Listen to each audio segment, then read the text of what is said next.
together again for the world. What's up, everybody? It's your boy Boogotti NYC. I'm hoping you guys can hear me loud and clear. That's right, you guys. We made it. It's Friday. Boom, boom, boom, boom, boom, boom, boom, boom, boom, boom, boom, boom, boom, boom. Hope everybody's feeling as good as I am. I'm turned up over here, just putting the last bit of that lotion on to make sure I'm looking a little shiny over here and moist. You know we got to do ourselves correctly. And I'm hoping everybody's having a fantastic Friday morning. God bless everybody here. I'm about to get that camera straight, but I do want to make sure that you guys can hear me. Let me know if you guys can hear me out there in YouTube land. What's going on, everybody? What's going on? I'm feeling good this morning, feeling real healthy, and I got to thank God for that. Also, I was feeling real good this morning. I was saying, you know what do I have to be thankful for? What do I actually have to be thankful for, to really be honest with you? Well, guess what? Let me tell you what I have to be thankful for. I have to be thankful for this platform. I have to be thankful for you guys. And I have to be thankful for my health and being able to come here every single day and show my love and show my appreciation to you guys. And guess what, you guys? I'm really happy that you guys keep on showing up and doing your thing. That's why I do my best to bring you guys trending topics, current events, and much, much more. That's right, you guys. Let me get one more second here. Let me start this one over one more time. I think we actually good. I think we good with levels and everything. Let's get up and do our thing, you guys. That's right. Get up this morning and be thankful just to be here. Everything else is a plus. Y'all know what time it is. It's time to get those prayers in the air. So keep on coming in the building. Keep on coming in. Liberty, we missed you yesterday, by the way. We made it without you, but we always miss you when you're not around, just to let you know. How you doing, Miss Swanza? They're holding me down all the time. Thank you for holding me down and letting me know. My brother Luigi, for some reason, I just can't forget your name. God bless you. How you doing? Y'all ready to do this? Because we got to get these prayers in the air. Today, let's pray for honor. Let's pray for understanding. Can we pray for some clarity when it comes down to this weather? I think that's what's affecting my throat. Also, I want to pray for every single person here when it comes down to your health. I like to pray for respect, and I want to thank God for another day for me to be here with all of my friends. I'm not going to take my wealth. I'm not going to take my wealth for granted. A lot of people have wealth in monetary. I happen to have wealth and some beautiful people every single day, and I love being here. I want to go ahead and give a big shout out to Audrey and pray for you as well as Allison. I want to pray for Miss Keisha. Can't forget about Liberty and Justice and Choo Choo. There you go, Miss Swans. I always got to show you massive love. Okay, Mark Dorfman is in the building this morning. Luigi, like I said, how you doing this morning? God bless you. Winter Rising, Miss Keisha. Who else we got in the building? We got Yolanda's in the building, Yolanda Simpson. We've got Miss Keisha's here. I see Luigi. Can't forget about Jeffrey Spilker, Mark Dorfman. Also, we can't forget about Angels Among Us, Winter Rising. Can't forget about Sam Champion, Mark Dorfman, 55 Coffee House, Lisa Roy. We cannot forget about Miss Jackson, Miss Swanza, Miss Keisha, Miss Chocolate. Also, we got a Miss Chocolate too. I just remembered that one as well. Brandon, we got to show you massive love. Can't forget about Jeffrey Spilker. Also, Justin and Jordan. Supreme is in the building as well as Audrey. And that's how we going to do it this morning, I think, you guys. And that's how we going to do it. Yolanda, Brandon. Oh, and we can't forget about me, Boogotti NYC. Amen. Let's do what we do, and let's do it like we always do, you guys. Let's bring it on home. It's time to go. Woo! Made it another day, you guys. That's a blessing in itself. That's another birthday, believe it or not. We should celebrate just waking up every day just like another birthday. But you know what I'm ready to do? If he's ready to go, I'm ready to go. And I know they're ready to go. So what's up? It's time to start the show. Get a little sip of this water right here. We on day 8 of our garlic water, and yes, it's working a lot really good when it comes down to inflammation. That's right, you guys. Get that support system going. And I'm ready to go. They're ready to go. I said it's time to start the show. I hope you're ready, yo. Yo, yo, yo, yo, yo. Whoa. And we wind it up, boo, boo, boo, boo, boo, wind it up, boo, boo, boo, boo, boo, wind it up, because it's 6 o'clock, somewhere. I think it's 6 o'clock here. Let's check. Boo, boo, boo, boo, boo, boo, boo, boo, boo, boo, boo, boo. Come on, let's start the show. They're ready to go.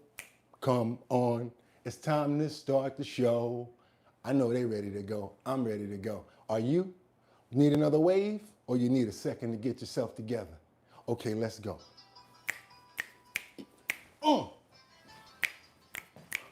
Okay.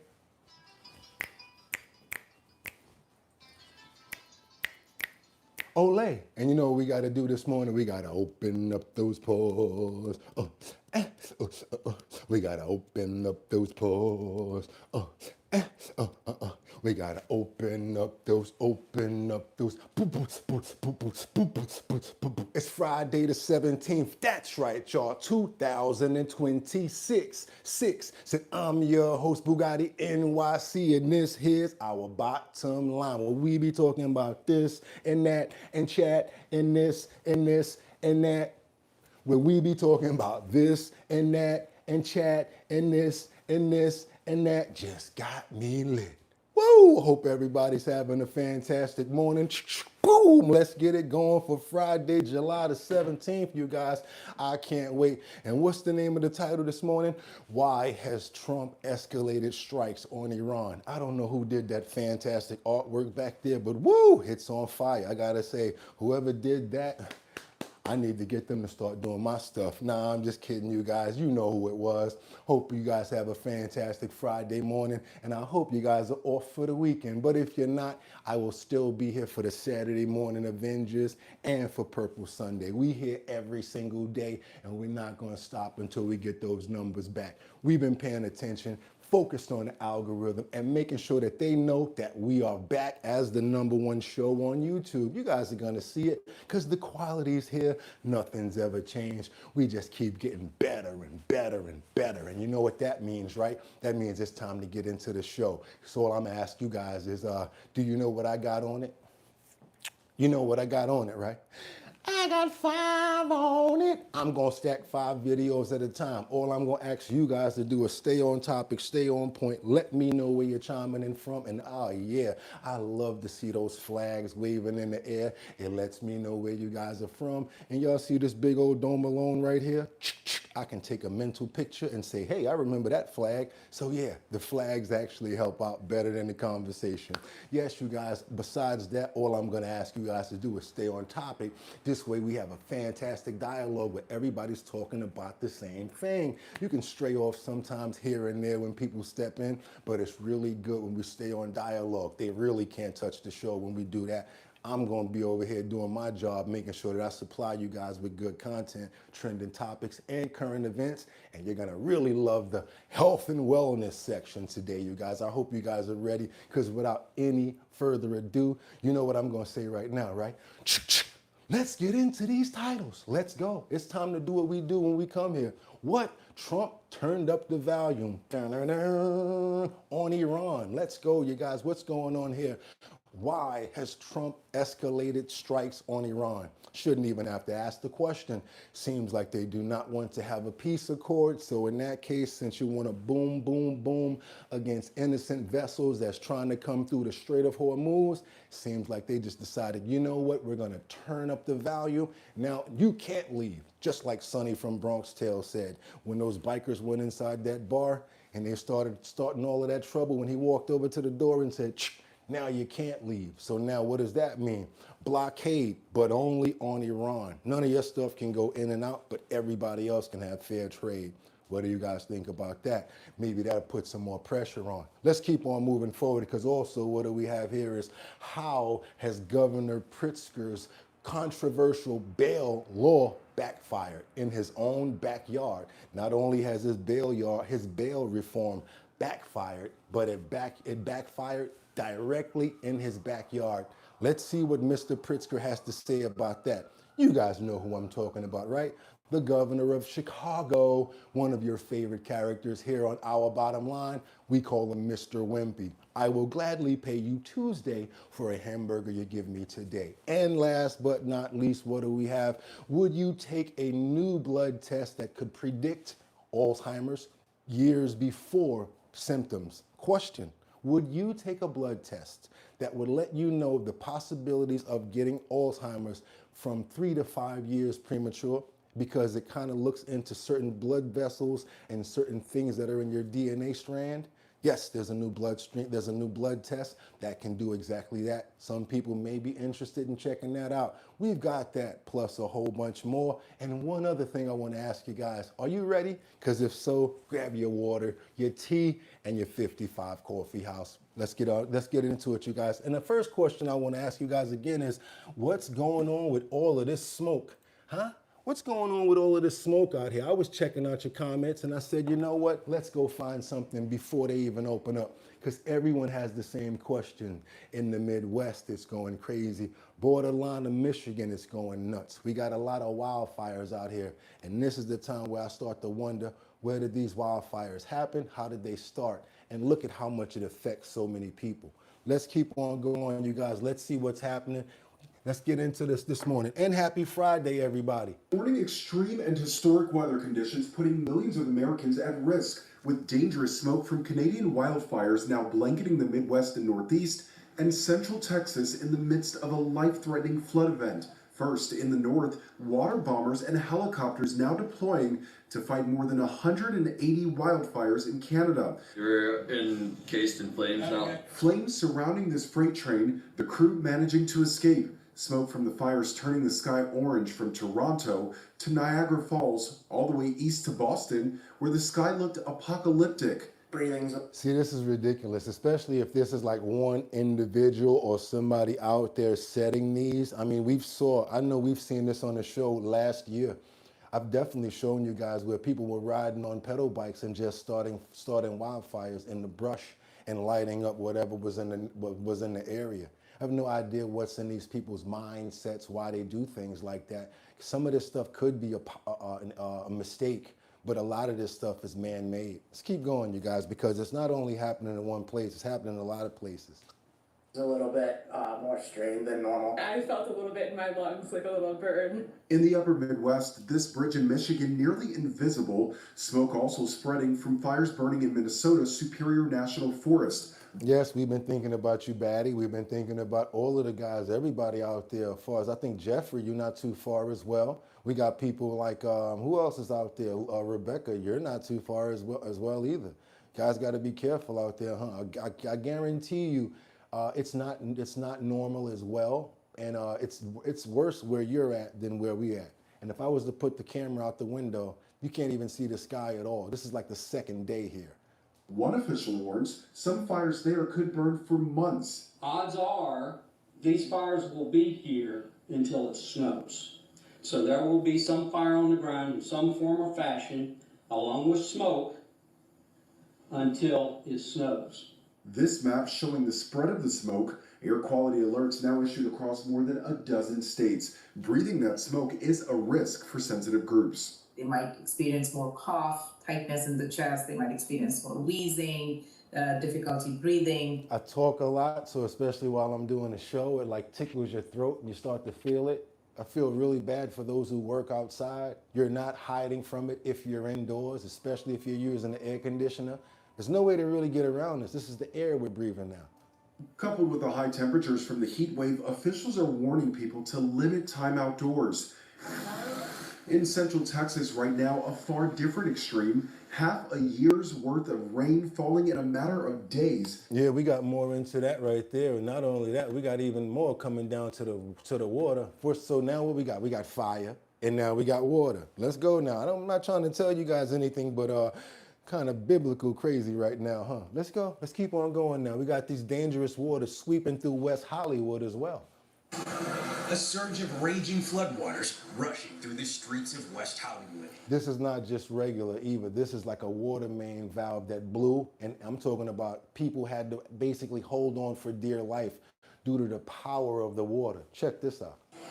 Look at the force of the water, thousands of gallons damaging homes and businesses along its path. This aerial footage showing the widespread flooding, cars smashing into each other, water filling this metro bus yard. John Kidding's Klimak from NBC Los Angeles was on the scene. This is by far the worst because as you see everything coming down, it looks incredibly dramatic.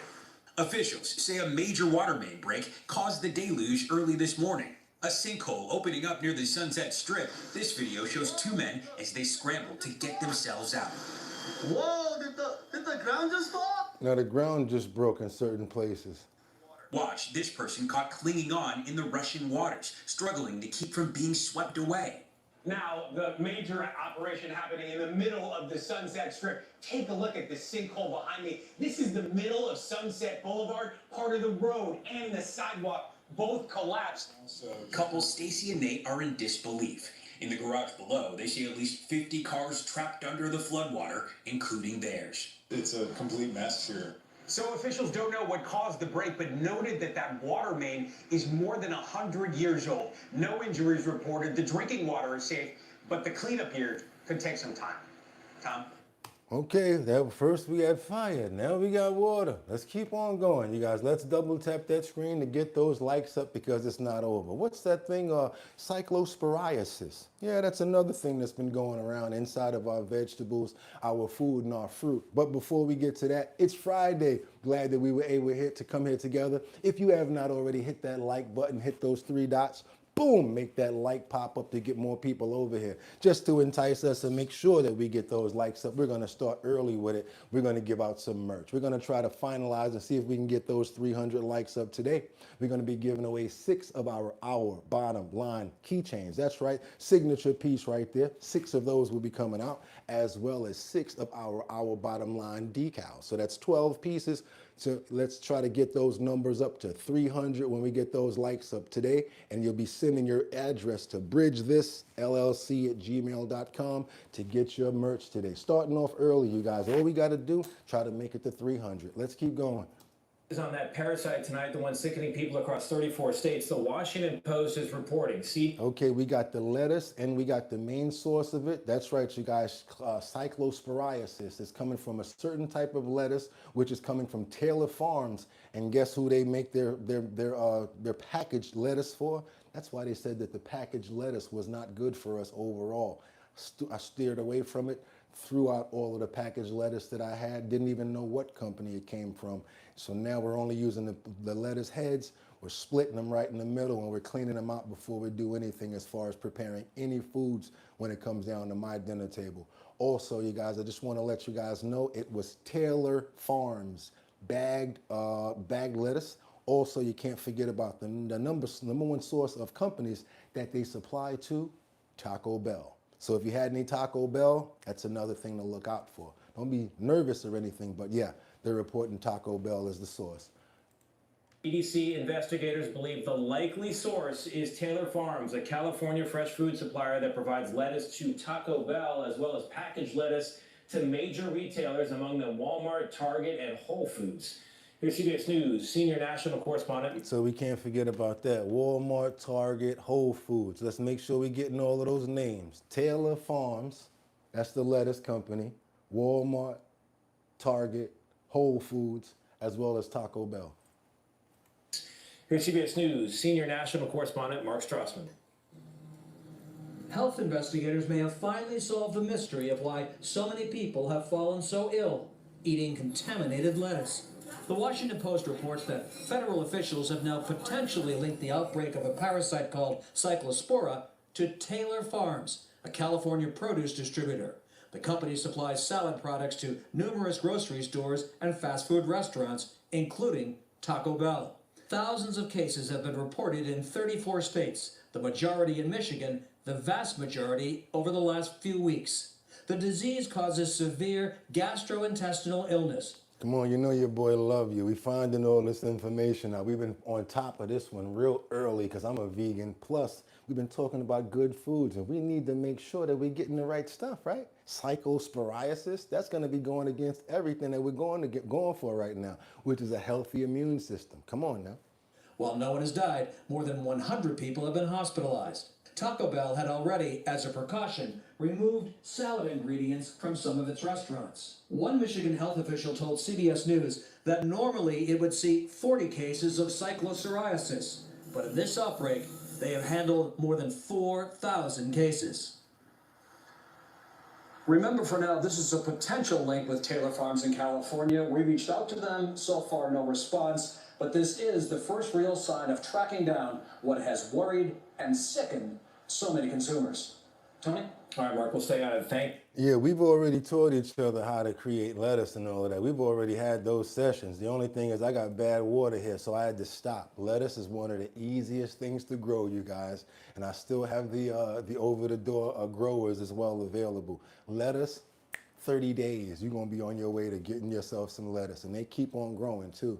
Make the small heads. You can do it right yourself inside of a bucket. You can do it inside of a Lowe's or what's the other one? Home Depot bucket. You guys, double tap that screen. Let's get those likes up. We're covering all sorts of things this morning. And remember, we care about our health over here. Now let's get on over to some more defense. See what's going on with Iran as they threaten to destroy the infrastructure. That's if Trump does what he says he's going to do. And what's that? Hit their power, hit their bridges, and go after their leaders. Now, what's their plan? Let's go.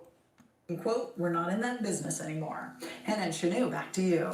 Okay, Oh, so sorry. Let's go. Made a mistake. Let's get it all. some international news this morning. A rare diplomatic development comes as tensions between the U.S. and Iran continue escalating. Yeah, Caroline Shively joining us now with a look at another night of developments overseas. Good morning.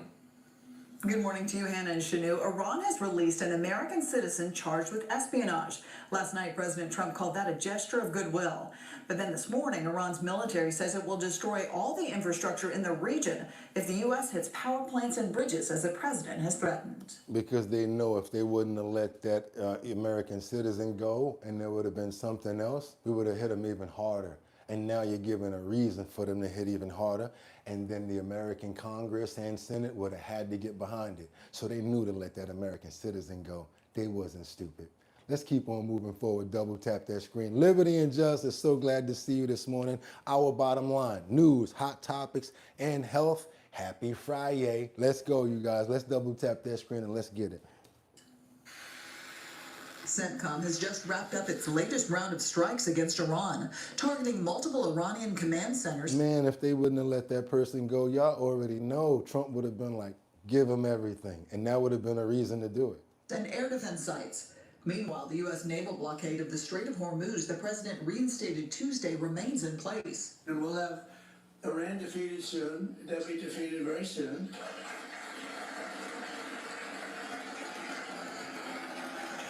And then I guess it'll be even better. But you know, even during this, it's been amazing. The escalation in U.S. strikes, along with the reimposition of the naval blockade, comes as the U.S. continues to pressure Iran to negotiate a deal. We received a call just as I was coming here that they want to meet. They always want to meet. If you're not going to do it the way I'm doing it, you're never going to make a deal with them. So in that case, what he's doing, and that he's still not stopping. I'm talking about he's bombarding them with all sorts of stuff overnight, constantly escalating.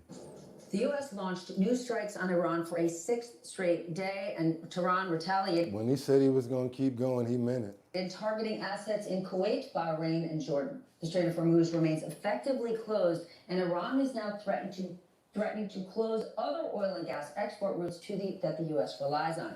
Meanwhile, U.S. officials tell the Wall Street Journal Trump is leaning towards expanding military options in Iran. His options include stepping up airstrikes and even sending in ground forces to seize islands near the strait. Joining me now to discuss, Lieutenant General Mark Hertling, a retired commander of U.S. Army Europe. Now, we got all that. We understand what's going on with Iran, and we appreciate that. We just wanted to get that top information because we got a bunch more to get into. Now, let's get into Tom Homan, your uncle, someone that you guys know and love. Haven't heard from him for a while. Let's get into it, you guys. Now, we've got a conversation going on over here where they said they intended to end the stops of illegal immigrants when it comes down to stopping, when they came down to stopping them with their vehicles.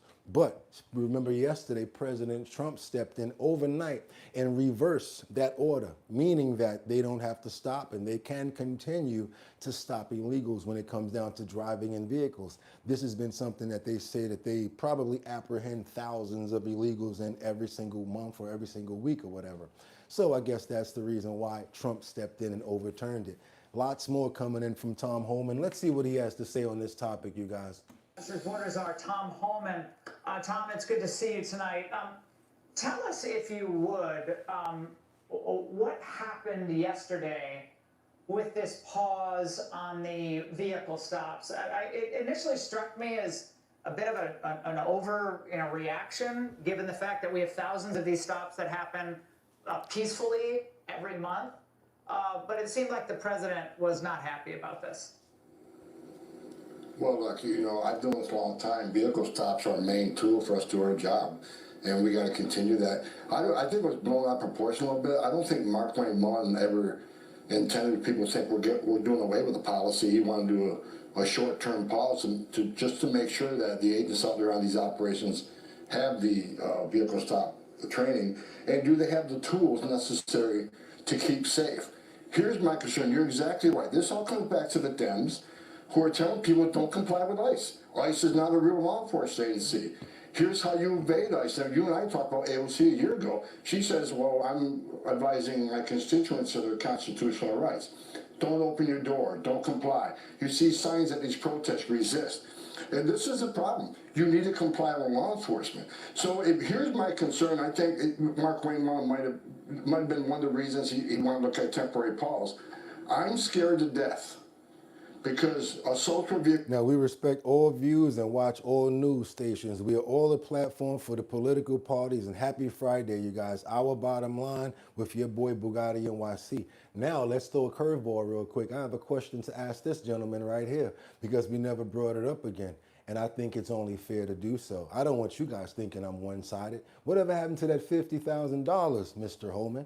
Just want to know. Let's be real about it, you guys. We're talking about $10,000 when it comes down to Minnesota, when it comes down to Keith Ellison taking monetary. Whatever happened to the $50,000 that Tom Holman was supposed to allegedly take? We got to be real and we got to keep it funky around these parts, you guys. Let's go. Let's keep it real. Let's go. Vehicles are sky high. There's been a lot of shootings. I'm scared to death that one of these days our ICE officers aren't going to be quick enough. The bad guys will be quicker. And I'm going to hand another folded flag to a spouse for a child. So, President Trump's clear this policy is not going away.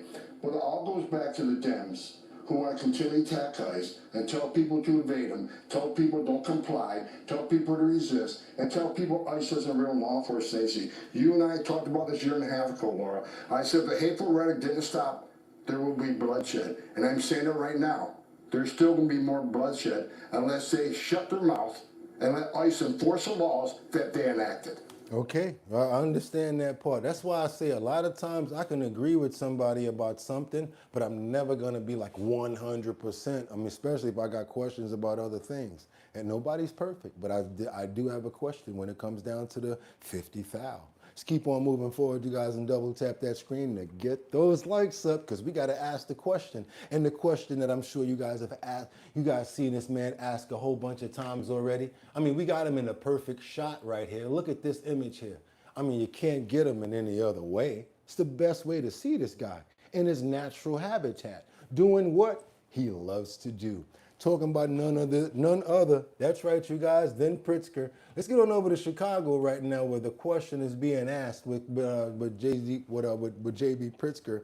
How does it feel when something comes right behind your back and winds up to bite you in your butt? That's right, you want to be doing bail reform and letting everybody out. How about when the criminal hops on your own back fence, winds up in your backyard? Yeah, how you feel about that, Governor? You feel a little bit personal like that. And everybody doesn't have a security detail the way that you do. Here's a video coming in from one of your favorite governors, coming directly out of Chicago. His favorite words are, "I will gladly pay you Tuesday for a hamburger that you give us today." Let's keep on moving forward, you guys. Let's go. Turning now to our morning Newsmax crime report, one of the major problems we often highlight in Chicago stems from a decision by Democrat lawmakers to eliminate cash bail. Offenders are released almost immediately after arrest, and many of them then go on to commit additional crimes. And now we have got a very interesting example of the problem, this one with a little twist that the Illinois governor probably didn't see coming. Crime correspondent Jason Matera is here with details. Jason? Yeah, ED JB Pritzker called his criminal justice reform the Safety Act. But an incident close to home may have given the governor a small taste of just how little safety his legislation provides. Look in your own damn backyard, Governor. Look in your own backyard. John Cabello was telling Pritzker to look in his own backyard because that's exactly where Dwayne Milton was found on July 4th. Authorities say Milton jumped the governor's fence shortly after 10 p.m. and wandered around the property until Pritzker's security detail apprehended him. And the only reason why that happened is because the governor has security. I think more like Fred Flintstone instead of Barney Rubble. 24/7 in all of the places that he lives.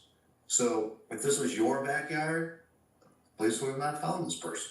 What would have happened? And that question becomes even more important as Milton's criminal history is now coming to light. He's yet Ooh, somebody tried to go there talking about looking for a cookout.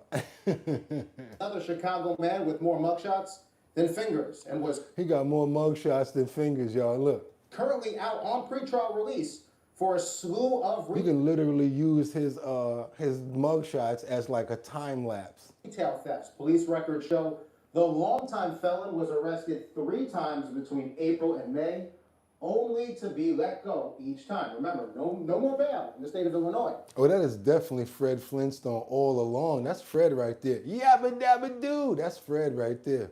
After his arrest in May, a Cook County judge reportedly placed Milton on electronic monitoring and limited his movement. But shocker, the guy whose rap sheet began in 1998 violated the judge's orders, which triggered an arrest warrant. Milton wasn't found until Independence Day, when he was strolling around the governor's Chicago mansion. To Illinois. I guess he like, yo, the governor loves us so much and let us get away with everything in the Chi. Why don't I go to his backyard? That's how you do it, you guys. You say, let me bring it straight to their backyard. Let's double tap that screen and get those likes up. Let's see what's going on over here, you guys, with these fraudpreneurs. You guys know who I'm talking about. Let's see what Nick Shirley has to say about as he exposes these alleged rampant healthcare frauds. Let's see what he caught up to, you guys, over here. Because I'm going to tell you the truth. Not only does Congress think so, but there's a lot of people out here wondering, how could this one 24-year-old with one camera and a list of places know how to break into all of this fraud? If our own government, people that we pay, we have different government chambers that are supposed to find out about this fraud. How was he able to find this stuff and they weren't? I just want to ask you guys, how was Nick able to find this stuff? It's a government task force to uncover fraud when you have someone with a camera who's willing to ask real questions. This adult Somebody said Jimmy Hoffa might be laying back there too. Yolanda, you a mess. daycare right here billed $12.9 million. In adult daycare, they paid $10.8 million. And in transportation, they paid $2.1 million. Oh, the racket. Independent journalist Nick Shirley spent months documenting what he says is widespread Medicaid fraud in NYC. His reporting eventually led him to team up with CMS Administrator Dr. Mehmet Oz, examining senior daycare centers in Flushing, Queens. Today, he told Congress what he found. But if you're expecting a packed hearing with billions of taxpayer dollars on the line, well, think again, most Democrats didn't even bother to show up. Chairman, wouldn't a Democrat go next since the Republican just testified? If there were a Democrat here, yes. So there's no Democrats present at a hearing about fraud. Somebody said we're going to put fraudpreneur as a new degree in college. You're 55, right? There doesn't appear to be a great deal of interest across the aisle. Almost the entirety of the Republican dais is filled. People sitting here listening to the entire hearing. And literally the entire Democrat dais is empty. And the one Democrat who did participate dismissed Shirley's reporting as sensationalized. We need to restore the strong, experienced, and independent watchdogs who have a proven track record of So where are the watchdogs at? Where they at? fighting fraud and getting money back for the American people, rather than amplifying sensationalized social media that takes a more focused on getting views than on actually getting the truth. Oh, they trying to say he was trying to get views instead of trying to get the truth. How about it don't even matter? He got the views because he found the truth. How about that? That's actually embarrassing. Nick Shirley's here in the studio. Nick, good to see you, my friend. After everything you've seen from Minnesota, California, now in New York City, and you hear a member of the Senate Just blindly. Dirty Clean says, you're going to blame it on something. What's up, G'day? Come on in from Australia. Dismissing this. What's your reaction to that? My track record's probably better than his, and he's coming after me. I've exposed more fraud than, quite frankly, anybody, and I've been yet to be proven wrong. They just charged the largest publicly funded daycare in Minnesota with fraud. The largest autism bust in American history was in Minnesota, and that only came after I had exposed them.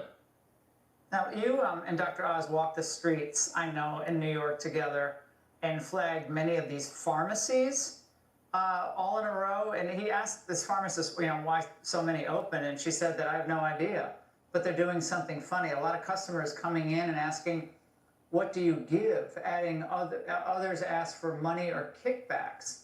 What's the pharmacy deal all about? Yeah, so in Flushing, Queens, in this area, you have these adult daycares. They're like play date centers for seniors. Yeah, so if they don't want to be alone in their house, and they're picked up at their home and taken to this center. Exactly, and we pay for it. And then right around them, they have all these pharmacies set up. They have all these durable medical equipment companies set up. And it's just like this big racket where they start billing all of these people with these medical beneficiary numbers from these seniors from these adult daycares. And because they make so much money from Medicaid, they're then able to give kickbacks to the seniors. So you have these Korean and Chinese mafias, quite literally, looting the government from Medicaid and then giving the kickbacks to the seniors. So wait, the old people get money themselves? Well, they make so much money, these pharmacies and these adult daycares, that they then have a little referral program set up for these seniors. So it's like, bring in a friend, we'll give you $100. Thank you for coming. Here's your $25. It's good money if you can get it. Oh man, they got it on lock, y'all. They getting paid out there. Look at you and I, we working wrong, you guys. We are in our country doing it the wrong way. That's why they laugh at us. You ever notice how people from other countries, when they coming through and they got their Benzes and their Birkin bags and their Louis Vuitton stuff, and they looking at you like, oh, you puny American, you guys are stupid. And they always say, my country, my country, my country. Yeah, because they're building up to go back to their country with all of that dough that they win from over here. And I don't care what country it's from. You guys saw it. I don't care where it's from. You've seen certain people that are like that. Every denomination, we're not trying to be R-word over here. There's no racism over here because there's nobody perfect and there's no number one supreme or, untouched race. Everybody's like that. It just depends on what part of the people are like that. But you guys understand what I'm talking about. I just hate to see it. We're hardworking people out here, and you let any one of you and I try to do one little thing like that. We getting locked up. Watch your head. And I guarantee you we ain't getting no probation or no lawyers. Let's keep on going, you guys. Let's go. Let's get on over to Wisconsin now. We got a truck driver. Be careful out there when you guys are driving, because even if it's not you, I keep on telling you, watch the people that's around you, because they might not be able to drive either. Somebody might decide to go in one lane and it might throw you off, and next thing you know, you're going crazy and discombobulated. I've seen it happen many times. New drivers get a little frazzled, especially if it's their first time on the highway. This is a situation right here where luckily in Wisconsin, this man didn't lose his life as he went off the side of a bridge. Let's keep on going, you guys. I'm right off the side of the interstate. Check this out. I guess. Check out this video. Just outside of Milwaukee, a truck flew off the interstate and landed in a marshy area. And Monty Fleming breaks down the new surveillance video that's showing the driver lose control. Well, I just wondered what happened up there. Tonight, new video providing some answers about how this pickup truck ended up in a marsh below the interstate. It happened Friday morning on I-43 North, near the Hill Interchange over Layton Avenue. That's why I hate those overpasses and driving on stuff like that. It seems like there's never enough height on the railing or no railing. New traffic camera video from Wisconsin DOT revealing the chaotic moments leading up to the crash. The truck shown here is driving north in the passing lane when a sedan to the right flashes their left turn signal trying to merge, but quickly retreats. The driver in the pickup, clearly startled, loses control and swerves, just missing the other car. He bounces off the guardrail, flies across all three lanes, smacks another wall, diving into the marsh. Responding to I-43 eastbound at I-100, reported by a truck rollover. But he survives and frees himself from the wreckage. And we talked to witnesses who saw the crash aftermath. Now, you see stuff like that you can't really avoid because somebody else actually, started that. And if the person got startled and now they're trying to regain control of their truck or whatever, it's crazy. That's why you guys got to be careful. That person crossed 3 lanes to go over to try to make that exit. That's another thing that you can't do. That's why they tell you not to cross lanes like that, because now you're confusing other people and you never know what could happen. Crazy. Let's go, y'all. Say it was just a mess. Some of that mess still here 3 days later. They describe a tow truck dragging the pickup truck out of the mud and water. That's 12 feet there, so another 12 feet. Chuck Zeman driving past the dramatic recovery. And they had it on the flatbed here. You get right there. And it was just, covered with mud. Well, I was wondering if somebody was hurt or something, The man left with only minor injuries, and responders are calling him very lucky. Well, oh man, he is very lucky. You know, God stepped in on that one. And what we do over here, you guys, we always pray for what could have been, and also pray for the fact that God must have stepped in and saved his life on that one, because we don't always pray for the bad, we pray for the good. So thank you, Lord, for stepping in and saving this individual and making sure that he still had his life ahead of him. So no one deserves to pass. He was probably on his way to work or to his family. God bless you, and thank you so much that he didn't get hurt or nobody else got hurt. Amen. And you guys be careful out there. We got people in the comments that are saying stay away from idiots. When you're driving around out here, you got to be careful. I have mad respect for my professional drivers, but if you can't understand the rules and laws on the road, signs have no business as a driver. There you go, 55 coffee houses. I see craziness on I-75 here in Dallas, and I'm out. Local roads, an hour plus. Oh well, going to be late and say I don't care. Okay, let's keep on. I don't know what you mean, but I guess I said that wrong. I'm sorry. They bought it to China for 2 cents, then slap a tag. Okay, let's keep on going, you guys. Let's go. Okay, let's try to stay on topic, and that's why I ask you guys, let's stay on topic. This way, when I'm answering your questions and I'm over here listening to what, I'm relaying what you guys have to say, let me make sense too. I told you, my co-host, for a reason. Let's keep on going, you guys, because now this could be the cause of that virus, besides the fact that we talked about Taco Bell, but also we want to know as much as we can find out about this situation, because it does cause violent vomiting. Also, the investigation is part of this cyclosis outbreak that they're talking about here. I'm sorry, you guys. Oh, my bad. To begin with some breaking news in Southington, where there is a large police presence at a popular bar.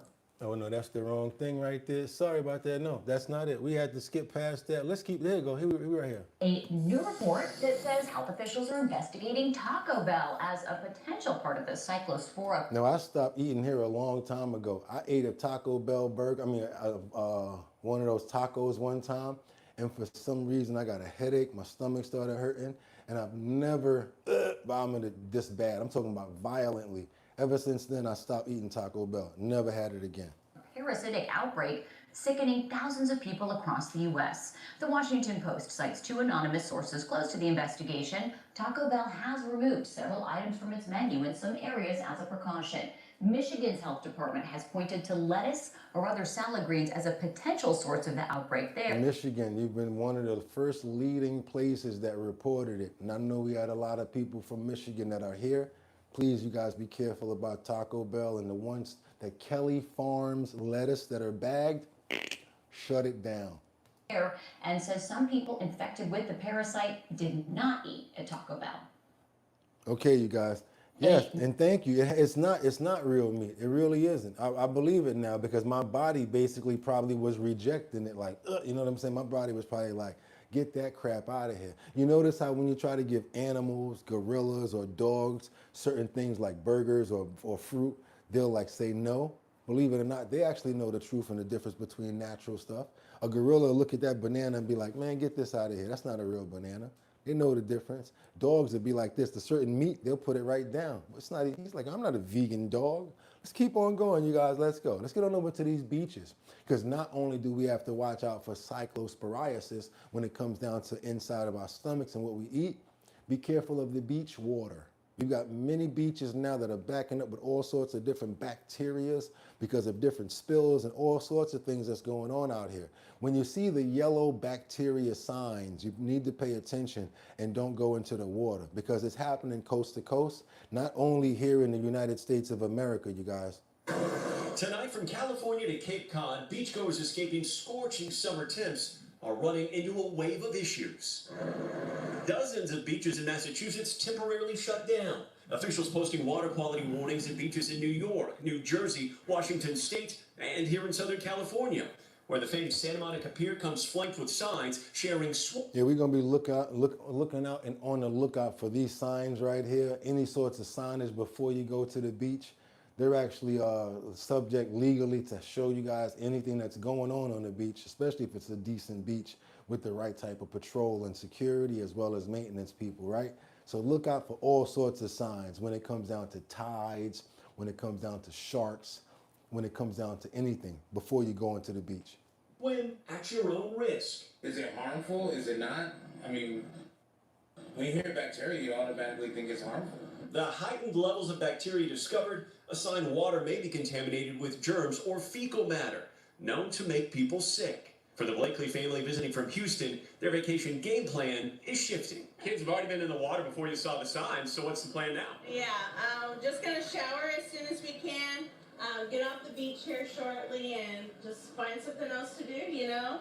Scientist Annalisa Now the bad thing about that is, what if you wanted to go to the beach to cool down? You can't. What we got over here? Hot Cheetos. Who's over there eating hot Cheetos? You guys know better than that. All of that dye, the processed crap. We don't eat that stuff over here. Also, someone says stay on the stand and out of the water. Can't really enjoy it then, you know. Rose CLE says we almost can't see here in Cleveland. We have so much smoke from across the way in Canada's forest fires. I understand that, Rose. We just reported that. One of our top leading stories this morning. It's wild. All of the saltwater beaches are getting bacteria. Usually it's just red tide. Very, very informative. Thank you so much for that one. Dilly. It's worse than the pain pills, bro. The withdrawal is hell on earth. Hospitals for more trying to get off of it. I got you, Dilly. I understand. I see what we're talking about now.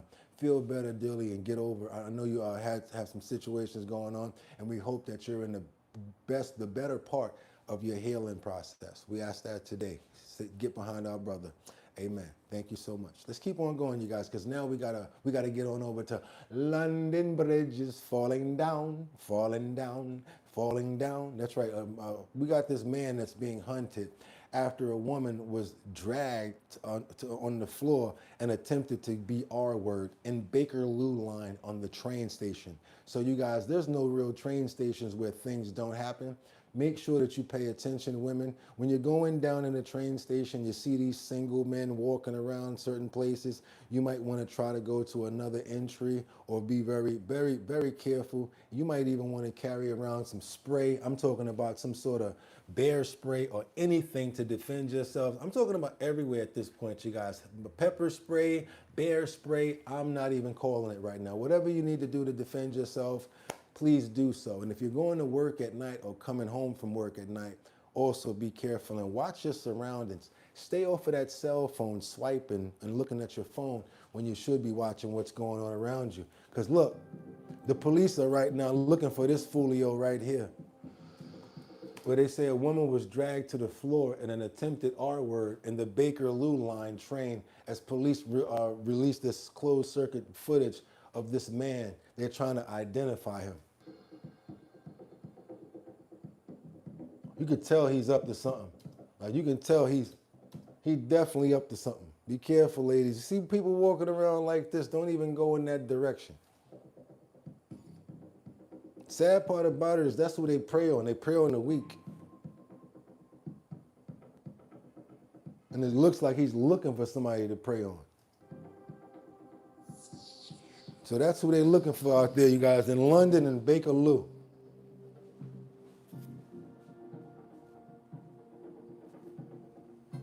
Yeah, and if you got those earphones on, make sure you don't got them on too loud, because you want to be able to hear what's going on around you. Maybe when you get on the train, you can turn them up a little bit or whatever. But when you're walking and you're going around corridors and you got turns like that, that's right. Good advice right there. Make sure you're paying attention to your surroundings. And what else did somebody say? 55 Coffee House, Lisa Roy. Don't have them earphones on too loud. There we go. Let's keep on going, you guys. We got another situation where good health advice is coming in right now. Would anybody like to be able to predict if they're going to be able to get Alzheimer's? There's now a blood test that they put out. There's a test that can predict Alzheimer's years before the symptoms kick in. Let's keep on going, you guys. We know we love you over here on our health and wellness and how we do it over here. How much do we love you? It's Friday. We're giving away gifts. And if you guys appreciate the show, we're going to be giving away merch. That's right, 6-hour bottom line keychains as well as 6-hour bottom line decals. That's if you guys can double tap that screen and get those numbers up to 300 when it comes down to the likes. You guys will get some decals as well as some merch when it comes down to the keychains. All you got to do is email me at bridgethisllc@gmail.com. And yes, thank you so much, Yolanda, for the $10 super chat. Yolanda says she just got paid, boom, boom, Friday night. She appreciate the show, so she laid on some dough. We appreciate you guys. And that's right, our Cash App over here is Boogotti,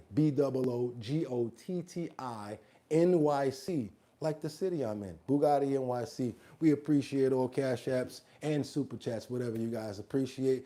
We ain't turning down nothing but our comments. We appreciate you guys. Let's keep on going, you guys. And again, we're on our way to 74,000 subscribers. And if you have not subscribed, what are you waiting for? Come on now and be a part of the fam. And I know, I see those numbers doing a little bit of shifting going on when it comes down to the Discord. You guys may want to go on and be a part of our Bottom Line Discord. That's where all of our family goes. After the show is over, we stay right over there and we don't stop. And we got a good family over there on Discord. And if you want, you send us an invite on Discord. We'll get right up in there. We got brand new members on Discord right now. We got Angry over at Discord right now. Justin Jeffrey just became a member on Discord, and everybody's family over there, you guys. I'm telling you. There you go. Scooter says, I got 3 on it, because I know they're going to take 2 of this 5. That's how they do, Scooter. Thank you so much. We appreciate it. Let's go, you guys. I want to make sure that we're getting all this information early. Listen to this, a new blood test could be a game changer for diagnosing Alzheimer's disease. The test would potentially be able to inform people if they are likely to develop symptoms within 5 to 10 years. That's based on researchers finding older adults with higher levels of a biomarker known as p-tau217 faced a 38% risk of cognitive decline within 5 years, rising to 78% after 10. Joining us now is the co-director of the Litwin-Zucker Center for the Study of Alzheimer's Disease and an Alzheimer's Foundation of America advisor, Dr. Jeremy Capel. Some people may want to consider this if it's something that's been hereditary, or if you got other people in your family that have suffered from Alzheimer's. You may want to consider taking this blood test or seeing if the next time you take a blood test, this can be part of what the test entails. Dr. Capel, thank you so much for joining us. So tell us about this blood test that could potentially predict if healthy adults Correct, may predict. I like that, Southeast. Let's stay on point. Are likely to develop Alzheimer's symptoms. Yeah, it's an exciting time in Alzheimer's research. I think it's important to understand a little bit about the vocabulary of Alzheimer's disease. Alzheimer's disease is a disease of abnormal protein accumulation. There are 2 primary proteins that accumulate in Alzheimer's, amyloid and tau. We've known about these for a long time. We've been able to see them under a microscope for a long time.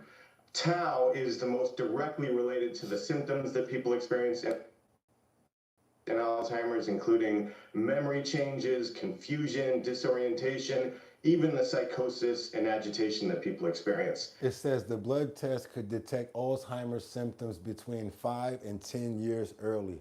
But is there something that we can do for early prevention? And is there something that we can do to reverse this? I got questions. I know you guys do too. Everybody has tau. What's up, sweet It's RV? a normal protein. Good tau becomes bad tau partially through a biochemical change at a position on tau called position 217. It's a phosphorylation at 217 on the tau protein. When good tau becomes bad tau, tau begins to build up in brain cells and it kills those cells. The technology has gotten so good that we're able to see abnormal bad phosphorylated tau at 217 floating out into the blood as pathology in the brain begins years before symptoms. I think it's important for people to understand, though, that these blood tests are really there so that we can make a good diagnosis for people that are experiencing symptoms. Got it. We're developing science to predict, but right now these are used to help doctors so that people who are experiencing symptoms, we can tell them with some certainty whether it's actually Alzheimer's disease or another problem. Okay, so Alzheimer's disease is in the news right now, unfortunately, because of Captain Sully Sullenberger, the Miracle on the Hudson pilot. He just announced he has been diagnosed with early stage Alzheimer's disease. And in that announcement, he said, quote, "For now, this means a name may not come easily to me. I forget a story I have recently told, or I don't sleep as well, but I am in the beginning of a long journey." Generally speaking, what does Alzheimer's treatment and quality of life look like for somebody like him who has been diagnosed at an early stage? Well, I mean, I think it's still a challenge. The field, we have made incredible strides. Really, in the past 20 years, the field has changed, certainly in terms of diagnosis, certainly in terms of understanding the molecular biology. And I think we're really on the cusp. We're really at the point where disease modification is really taking off. I think that it's still challenging in terms of expectations for people living with Alzheimer's disease. It's still a progressive disease. There is no cure. The treatments that are available have modest benefits, but I think we're getting close to being able to do something really impactful for this disease. And because of that, but because of people like you, we are getting even closer, which is a very good thing. And we thank you so much for your good work.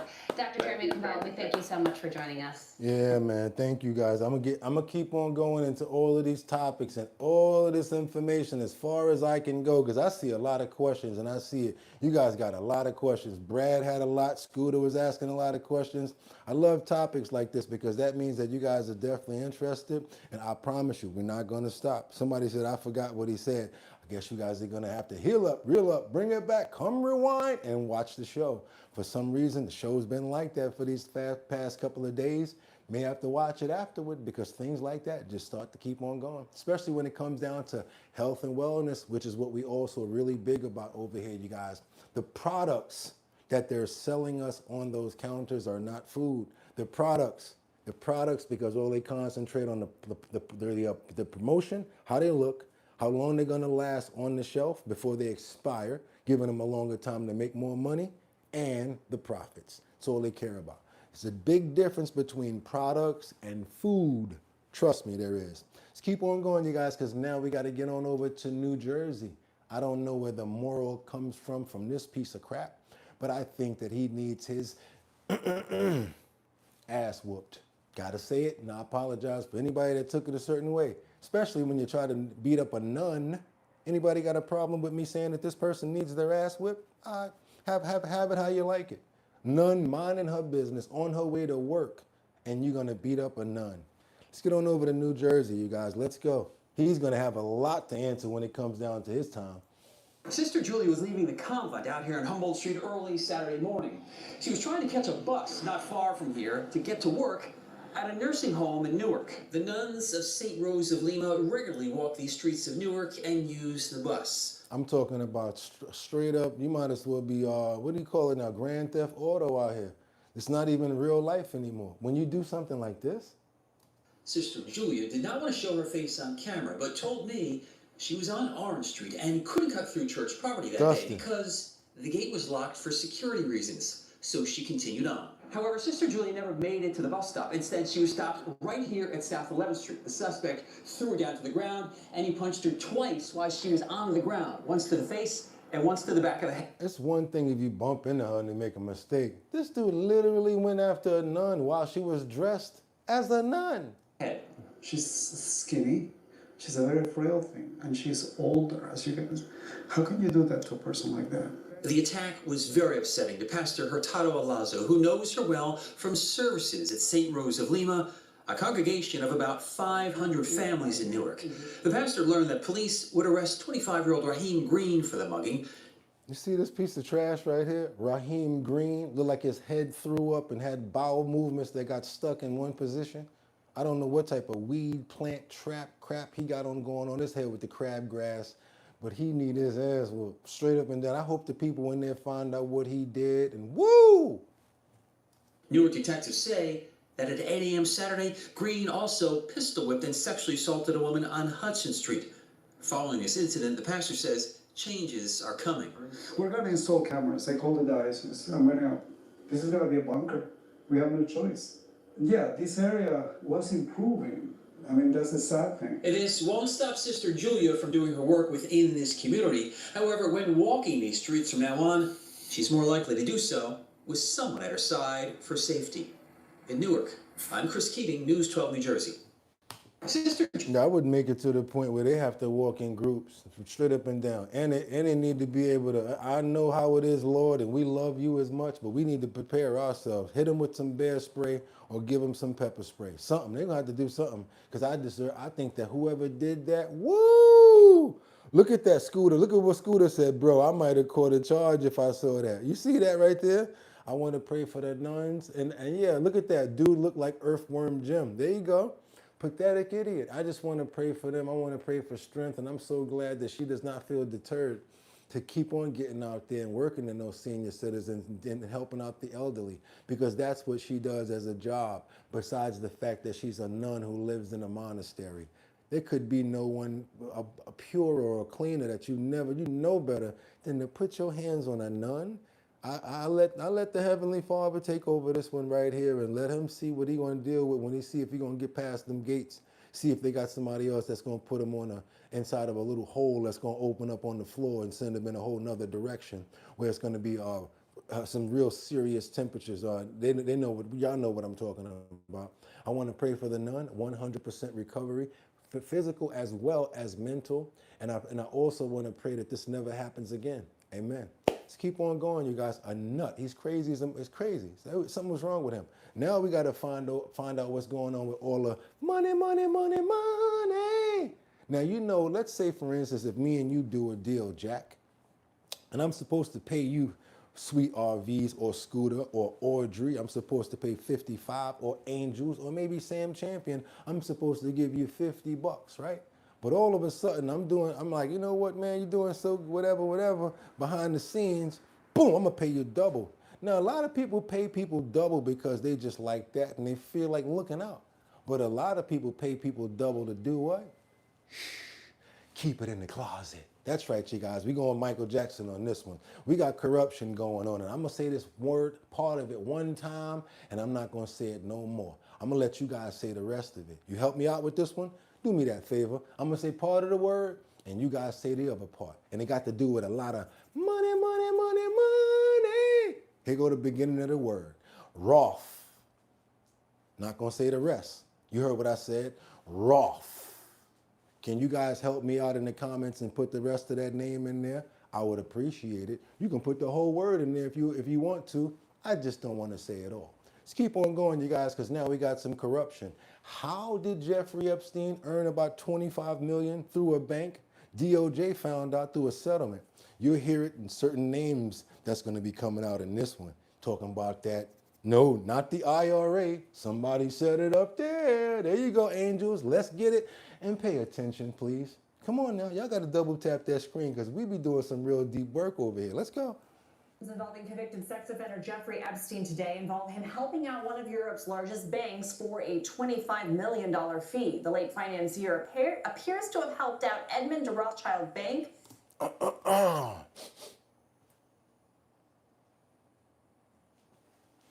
When you're helping out people like that, you don't even know how many transactions or where your money coming from or what type of real bread you got. Bring it back. Let's go. Europe's largest banks for a $25 million fee. The late financier appears to have helped out Edmund de Rothschild Bank in Switzerland to resolve a Justice Department investigation. In doing so, Epstein tapped into his network of wealthy and powerful patrons to line his own pockets. CBS News legal reporter Katrina Kaufman joins us. What more do we know about this? So, Lindsay, the big picture of this story is people have wondered for a long time, where did all of Jeffrey Epstein's money come from? This story is one example. What our investigative reporter Dan Rutnick found in looking at the Epstein files was documents that showed that Epstein helped cut a deal for this European bank. They were being investigated for allegedly helping their customers hide tens of millions of dollars from the IRS. Now, Ariane Rothschild from the bank had met Jeffrey Epstein through a friend. She reached out to him for help, and it's notable that this is after he was already convicted as a sex offender, Lindsay. After he was what? So y'all already knew that he was dirty, so you were like, you know what? This is the perfect person to get. He then ended up introducing her to Kathy Rumler, who was a former White House counsel under the Obama administration. So who did he hook her up with? Yeah, hooked her up with the right person. Had just recently left the White House, and Rumler ended up negotiating this deal where the bank paid $45.5 million to the IRS, $10 million to the law firms, and $25 million to Jeffrey Epstein. Now, it's really unclear what Jeffrey Epstein did aside from advising the bank and introducing them to Kathy Rumler, and the bank wouldn't even comment on what he did or why they paid him $25 million. 2.5 times the legal fees. 2.5 times the legal fees. Where you at, 55? You 55, I know you know about this. He got paid 2.5 times the legal fees. Can you break that down, what that really means, 55, if you don't mind? Give him a couple of words. Let's go. Exactly, yeah, and this is an example of how he was often paid these large sums for doing apparently very little, and even more than the professionals who were actually doing the work. And all of this allowed him to subsidize his lavish lifestyle and, of course, to continue his abuse of young women at the same time. So we can keep going, and we're going to take just a little more till we get that little comment that I need from 55. What you got for me, 55? I know you got something. One of the people involved in the story will be testifying before the House Oversight Committee Wednesday, and are we hearing from Rumler about this? You mentioned, I think the bank hasn't said anything. So she has denied knowing anything about his ongoing activity related to these young women, and her spokesperson gave us a statement. They say she's been open and transparent about her interactions with... So this is the person that Epstein connected up with the name such and such to clear all that up, and then he got the $double.5 fee. Jeffrey Epstein, and she's done nothing wrong and had no knowledge of his ongoing criminal activity. As far as we know, he's allegedly, she said, cold called her, offered to introduce her to Bill Gates, and that 2.5 legal fees is truly unethical. You can't do that. It's not legal. I mean, I guess it's legal if they can get away with it, but it's totally unethical. That's like a percentage margin that you gotta go by. If I'm a licensee, I only can take up to a certain amount. If I'm such and such, I'm only supposed to take a certain amount. Like an agent, that's like a manager having part of your management as well as your lawyer. You know, you can't do both. You only can do one. Let's keep on moving forward over here. As you see behind me, we got Dick Durbin's back and forth going on with Todd Blanche over the Epstein victims. He's asking a very serious question. Since you won't help us out and try to get this thing to push forward, will you at least meet with the Jeffrey Epstein victims? If you guys think that Todd Blanche should at least give the Jeffrey Epstein victims a moment of his time, go ahead and give me a thumbs up, you guys. If you think that Todd Blanche should let his assistants take care of this and let them go ahead and hear them out, go ahead and give me a thumbs down and say he doesn't have time for this. I understand what's going on here, but I'm sure Blanche has got a lot more to take care of. If you think that they should be given the time for them to sit down and see what they should say in order for him to understand why they should go ahead and do a lot of unredacting of these files, go ahead and give me a thumbs up, you guys, if you think so. If not, thumbs down. Let's keep on going forward over here and see what Durbin has to say when it comes down to these questions. About the survivors who are in the room.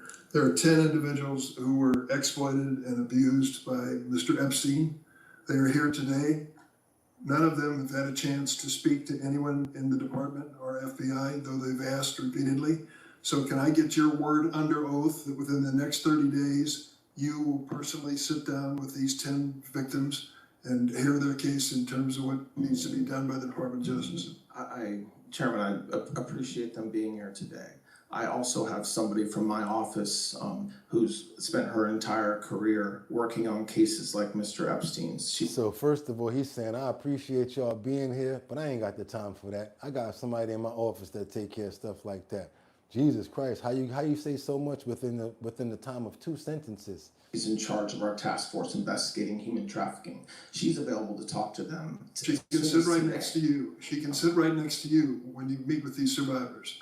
I have never said I will not meet with survivors. Will you meet with these 10 survivors? I'm asking you on the record. If they have lawyers, as you know, I'm prohibited from meeting directly with them. I have met with counsel for Good point. He did make a good point. If they have lawyers, you know, I'm prohibited from meeting directly with them. Gotta say that. That's the truth. survivors, as has many people in the Department of Justice, over 30.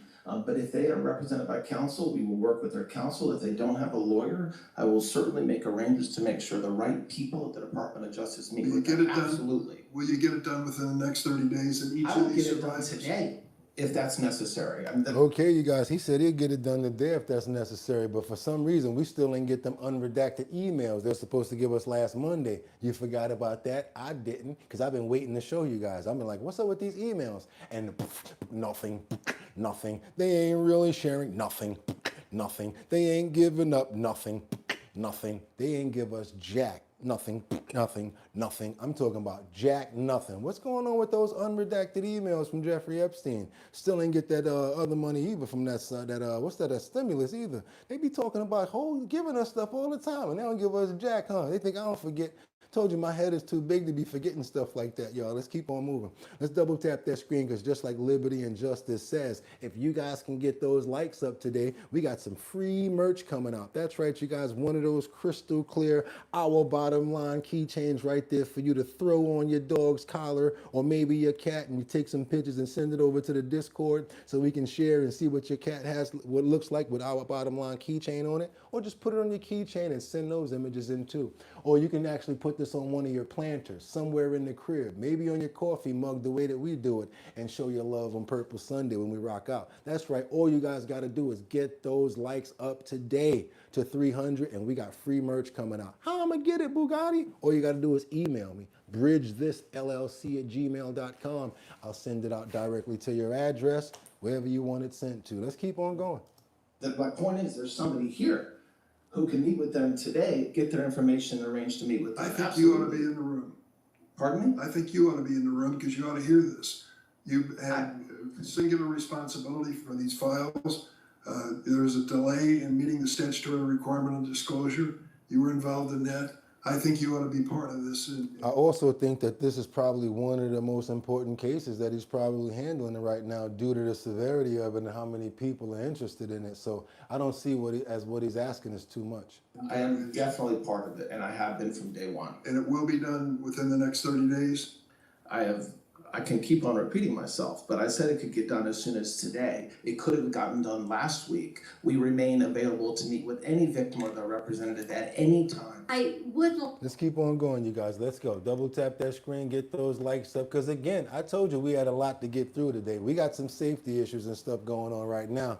I want you guys to be very careful when it comes out to what? Those teachers that you think are really good teachers, the one that probably handles certain parts like gym, something like music, maybe different things like band practice. I'm gonna tell you guys, there's no person right now that you don't need to scrutinize when it comes down to our little angels. And I'm just calling it like I see it. We've seen there's so many different names and titles that we've noticed around here. Sheriffs, assistant DAs, reverends. We're talking about assistant teachers. We're talking about doctors. We're talking about so many walks of lives wind up being these creeps that need to be inside of what you guys call it, wood chippers on slow.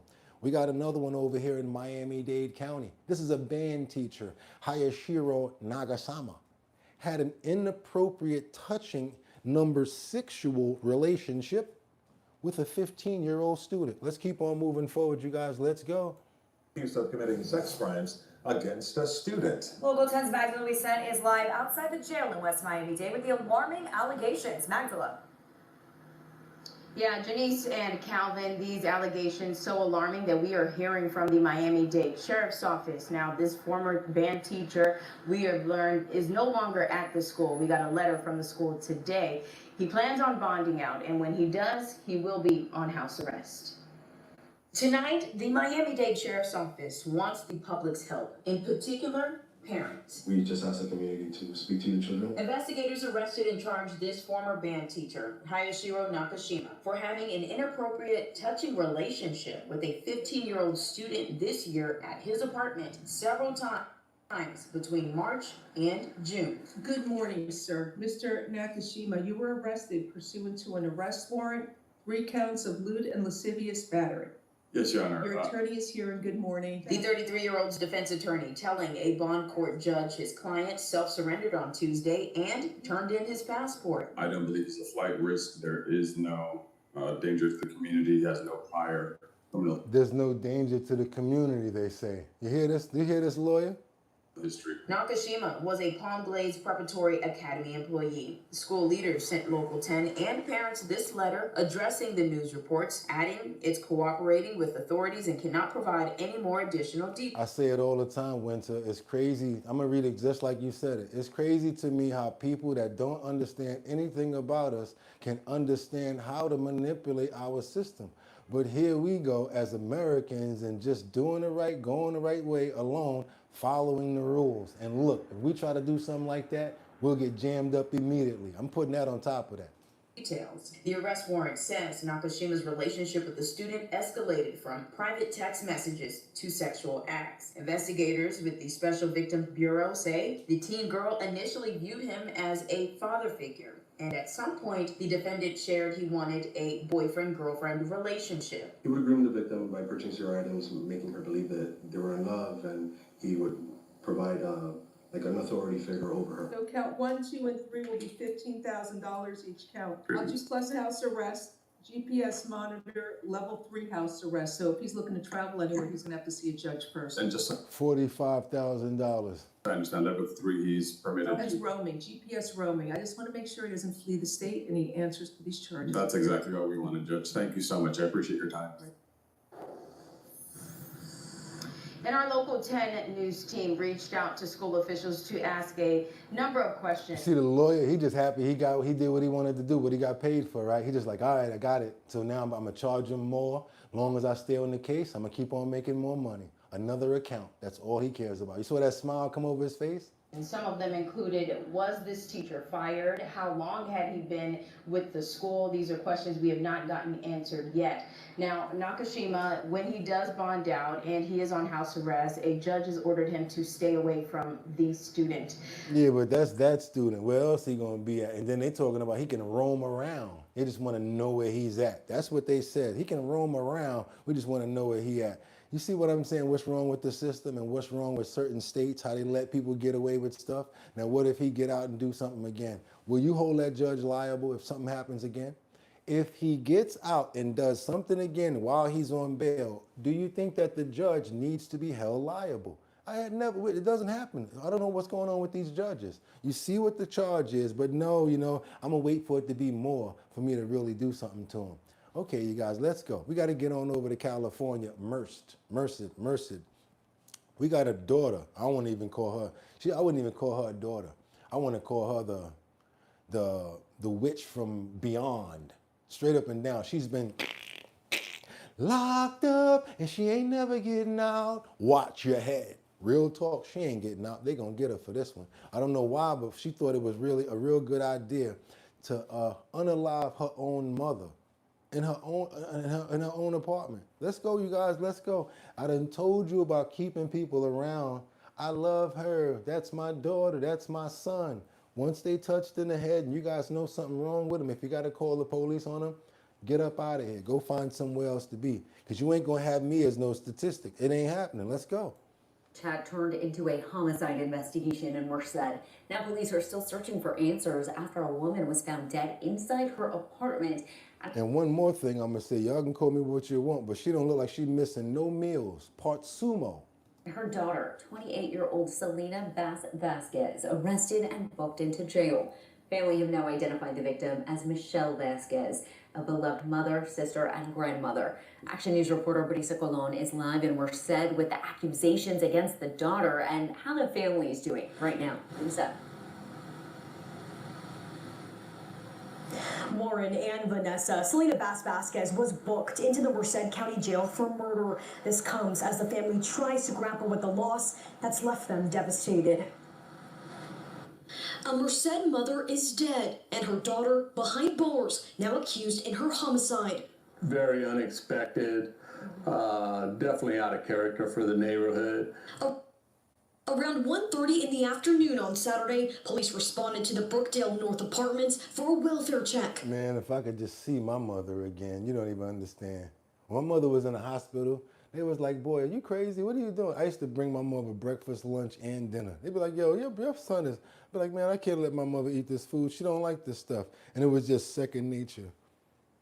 Take care of your mother. I always love my mama, 'cause she's my favorite girl. And the ad lib, you only get one, yeah.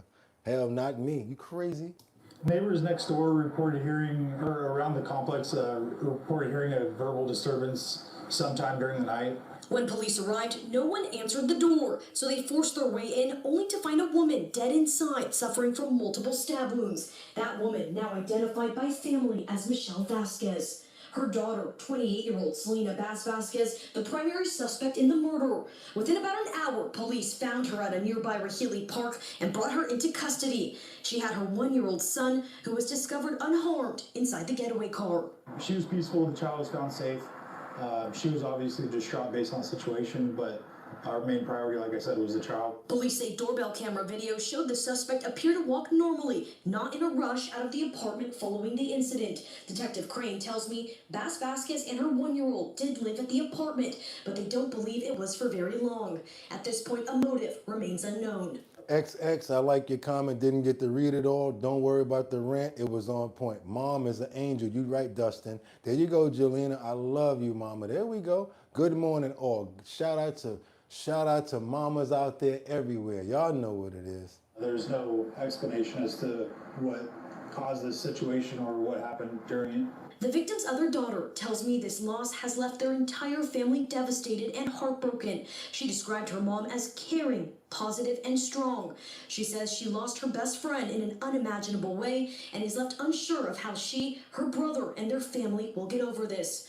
Michelle Vasquez is a former Big Lots employee and also worked at the U.S. Post Office in Fresno. They say she was beloved by many. Man, that person looks familiar, because there's only so many places to go in Merced. And, those of us that live here, we're always running into each other. The unimaginable tragedy continues to send shockwaves through the community. It's definitely heartbreaking. Domestic violence-related homicides are one of the most difficult things to investigate. Let's do the prayer right now while she's on the screen. I want to pray for her soul. As you can see, people in the neighborhood are very shook up right now, very distraught.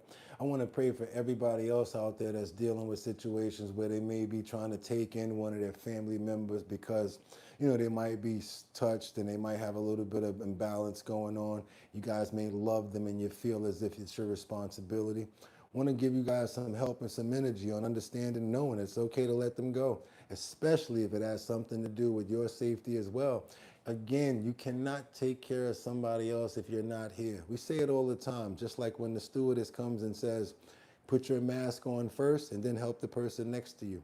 You got to be alive in order to help somebody else. And sometimes if somebody doesn't allow you to help them, their fate is to them, it's to themselves. I want to pray for her soul as well as her daughter. All of the grandkids, as you can see, that's going to be missing out on what I see as a beautiful woman and grandmother, mother and aunt probably as well. I want to just send prayers up to the family for strength and so they can get through these times. We ask that today, Father in heaven. Amen. Let's keep on moving forward, you guys. Let's go. Got another situation coming up. Let's go. Sorry to hear that. Such a pretty smile right there, too. Looks like she lights up a room. Probably know how to cook and everything. Take care of them grandkids. Lots to lose right there, you guys. Sometimes you got to let those crazy people out of your lives. Let's go. We got 3 men who've been arrested for breaking into a home and $360,000 was stolen. That's right, you guys, while a 14-year-old teen was inside. Sounds like an inside job to me or someone who's familiar with the amount of dough that these people may have. Let's get on over here to Florida, South Florida. Check out this. 3 men are in jail after detectives say they broke into a Southwest Miami-Dade home and stole more than $350,000. Investigators say a 14-year-old boy was inside the house at the time. Now, most of the time, like I said, that's why you guys got to be careful. Don't let anybody know what type of money you have. And of course, if people know about your business and certain things like that, you might fire somebody. All the time, you guys got to be careful. Have a safe, have protection. Me, I always say, have a pit bull. Oh yeah, just like DMX said, pit bull. I love dogs, but my favorite one, number one is a pit bull. AC6's Nico Clemens is live at the Miami-Dade Sheriff's Office with more. Nico, first question, is that teen okay? The teen is okay. You two, 14 years old. You can only imagine how terrifying this was for him. Actually, one of our Telemundo reporters got a chance to talk with this young boy, talk with his mother as well. Again, they're safe, they're okay, still pretty shaken after what happened yesterday, as you can imagine. So they didn't want to talk with us on camera, but let's go ahead and explain to you what detectives say happened Telling you, it would have been a whole different story. yesterday at this. They came in, dog bit one of them, got scared, ran out. I'm telling you, get you a pit bull. And it don't even got to be a mean one. As long as you got a pit bull that love you, that's going to take care of you, see something crazy going on, let something like this happen. They're going to lock right on their ass and they're going to be like, oh, I bet you they're going to think twice. Home.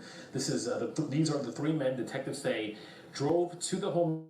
Oh yeah, you know the IRS is coming too, because what they doing with $360,000 in there in the first place? Good observation right there. Good one, Scott. West Miami-Dade, then jumped the fence. Once they jumped that fence, the arrest form says they used the screwdriver to pry open a back door. Investigators say when they got inside, they ransacked the master bedroom and stole almost $360,000 from that bedroom. The family told our Telemundo reporter that the boy, he heard the men inside the house and he locked himself in his room, called his parents. Again, just imagine how frightening this probably. I can go for that one too. There you go, James. I'm not discriminating. 2 words, Rock Wilder. Ooh, that would have been even worse. They would, if you had 2 of them. Ooh, imagine 2 Rockwilders in the backyard just running around and he came over that and they came over that fence. I guarantee you one of them would have made over, and just because of the yelling, the other ones would have said, man, I'm not jumping over that damn fence. It was for him. Detectives ended up showing up. The deputy showed up as well. They say the men left the home, drove away, but they had a helicopter following them and tracking their every move. Deputies eventually caught up with all 3 men and arrested them. Right now, we do not know if these men know the family, if they were targeting this home for a specific reason, but that's quite a bit of money inside that. Yeah, they know something going on. And just like somebody said in the comments, the IRS is coming. What you doing with that type of dough? What are you doing with that type of dough, first of all? Yeah, man, glad they got caught, but wonder if they got the money back. Guess what, you guys? I guarantee you the money's probably in evidence. That money might be in, well, we got to hold the money for evidence. You know what I'm saying, y'all? They're going to probably hold it for evidence. What you guys think? Need 2 dogs because they hype each other up. Yeah, you get 2 of them, it's over. I'm worried about the kid. Must be petrified. Yeah, who's that? Demonetized. How is Bear doing? Okay, hope Bear is doing well. Yeah, Mike, I love the shepherds. And we all love dogs over here. We all love animals because that's how we get down. That's one thing a lot of us have in common. We love the animals. 50 more likes, you guys. I don't know what number we're going to reach for the 50 more likes, but if we reach in the 300, I'd love to send you guys some merch if that's 50 more. I don't know if we're at 250 right now. We're just going to break 100. I don't know what that means, but hey, we're trying to get you guys up to 300 likes because we got 6 keychains coming out and we got 6 Our Bottom Line decals coming out with today's show. That's right. If you guys can get up to 300 likes, we're going to be sending out 6 and 6. Let's keep on going, you guys, because now we got to get on over to California, Los Angeles to be exact. We got an 18-year-old, sad situation over at Big Bear. She fell inside and she fell over the cliff. Sad situation, you guys. Be careful when you're taking photos. Don't try to get the photo that nobody else ever had. Again, pay attention to your surroundings. And if you're somewhere where you're not supposed to be extra cautious, because just because your friends are going there does not mean that you need to go in these dangerous places, you guys. She was in a very unsecured area over at Big Bear, and she fell into the dam area. Let's go, you guys, let's go. Now at 5:30, a tragedy in Big Bear. A family is heartbroken tonight after an 18-year-old woman is killed after falling from a bridge. Good evening, this is the KTLA 5 News at 5:30. I'm Cher Calvin. And I'm John Fenolio. Micah Ullman has the night off. Authorities say the woman fell from a support structure beneath the 18 bridge late last night. Investigators have identified the victim as Isabella Fanuel. KTLA's Shelby Nelson joins us live from Big Bear with more details of this unfolding story. Shelby? Hi, Sharon, John. And I really think it's hard for people to really fathom that such a beautiful location could hold so much weight for one family that is now grieving the loss of this 18-year-old woman. It's a scenic stop for so many visitors coming and going to Big Bear. But what happened at the Big Bear Dam not even 24 hours earlier has left the parents of 18-year-old Isabella Fanuel devastated. Tuesday night, a 911 call came in just after 11 p.m. The caller reporting that a woman had fallen. When San Bernardino County Sheriff's Oklahoma. deputies arrived, they learned that Isabella was on the support structure underneath the Highway 18 bridge with friends when she fell. First responders locating her at the bottom of the hill. Her parents are too heartbroken to speak on losing Bella, as they called her, but her dad Daniel tells me she was an honor roll student who hustled her butt off through high Shout out to Ad Rains. school, while also holding down a job and participating in multiple extracurricular activities. They celebrated her 18th birthday 2 weeks ago, and she was college bound. Bella, he says, wanted to own her own bakery. She started selling cookies her senior year and made over $4,000 doing it. For out-of-town visitors learning of the news, that's terrible. Someone's in high school or graduating high school, and it's just the beginning of life. So to hear that kind of news is very sad. Some of Bella's friends who were Thank with you, her during her Ad-Rains. last moments, placing flowers down at the bridge. Locals tell us this is a common place for many teens to come and hang out, despite the dangerous height. I wish the best for the parents because it's a pain. I can't imagine to lose a kid. Now, detectives say based on the preliminary investigation, there are no indications of suspicious circumstances or foul play. Reporting live in Big Bear, I'm Shelby Nelson, KTLA 5 News. Through high school. Yeah, you know how we do it over here. We got to do it the right way, not just going to do it regular. Come on, y'all. Let's put those hands together in prayer as we do it with the power of numbers. We want to give support to Bella's memory as well as her family's love and standing together right now. Let's pray for their strength. Let's pray for all of her friends and all of her student friends that was in her class and everybody that was affected by this. Want to pray and hope that there's new precautions that are put in ever since this is known to happen, and want to pray that the other children that may visit this area know what happened. This way they can be more precautious, because sometimes it does take something like this in order for people to be precautious. Hopefully they put some more safety measures in to prevent things like this from happening. Want to pray for everybody involved as well as her parents and her probably brothers and sisters and her siblings. Amen. Let's keep on moving forward, you guys. Let's go. We got another situation to cover over here. Sorry, Bella. Terrible situation to lose your life at such a young age. We talk about that a lot nowadays, you guys. That's why we appreciate every single day that we're here, and that's why I appreciate every single one of you guys. Let's go. Trying to get those numbers up to 74,000 when it comes down to the subscribers as well. That's actually free. So if you guys see that subscribers up under me, go ahead and hit that subscribers. When that comes over and you see the all, make sure you press the all, because that's when you get all notifications. And that's right, you guys. Purple Sunday. First Sunday, we're going to be out in the streets getting some Q&A going on. You will get the show in the daytime, but there will be an uploaded video after that where we're going to be following up with the word on the streets and seeing what's going on for this Purple Sunday, starting with the first show, Out and About. Let's keep on moving forward, you guys. We got to get on over to Mount Vernon, where a man who's been accused of his own niece. You remember yesterday the 39-year-old lady that was found in the Bronx deceased? Coming to find out, it's over an inheritance argument between two family members. One of them came out the victor, and the other one lost their lives. The victor actually is going to jail now, probably for the rest of his life, for unaliving his own niece over a spat over a home. Inheritance home. Let's go, you guys. We talked about this 2 days in a row. 39-year-old lady who lost her life. Come to find out it was because of her own uncle.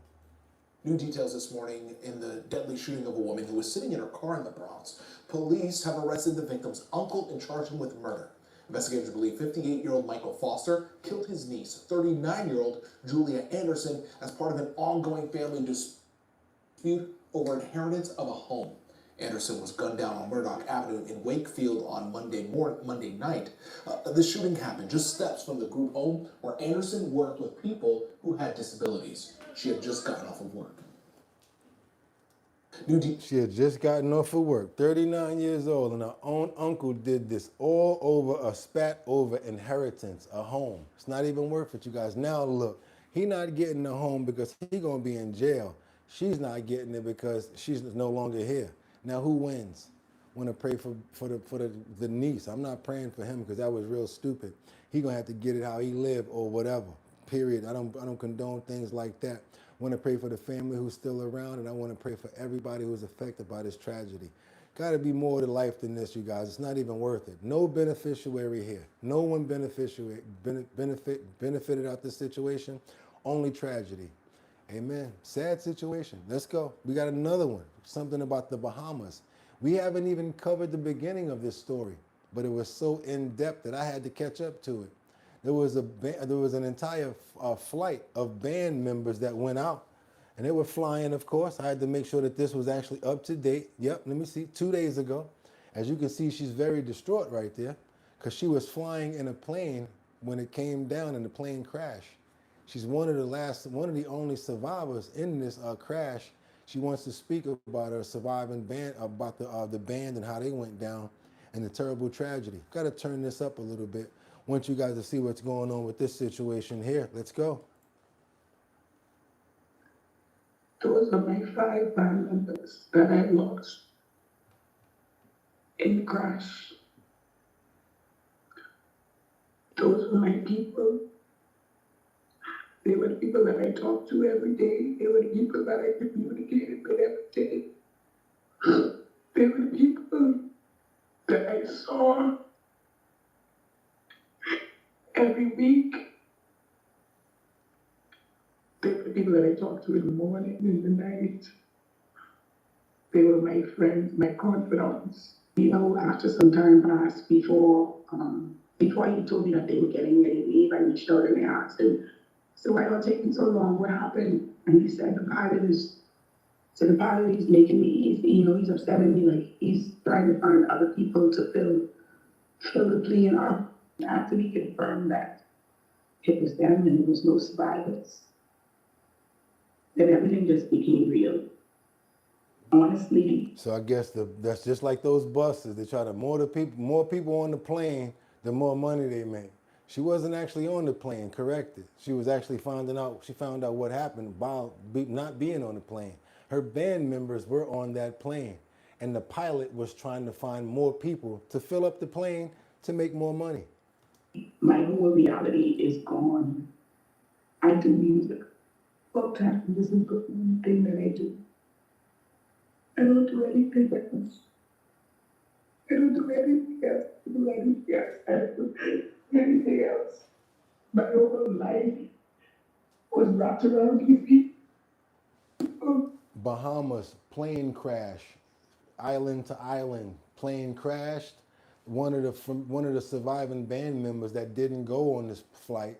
How did the plane crash? Because the pilot wanted to fill up the plane, and because it was a small jet, it went down because it was too heavy. I feel lost. I feel lost.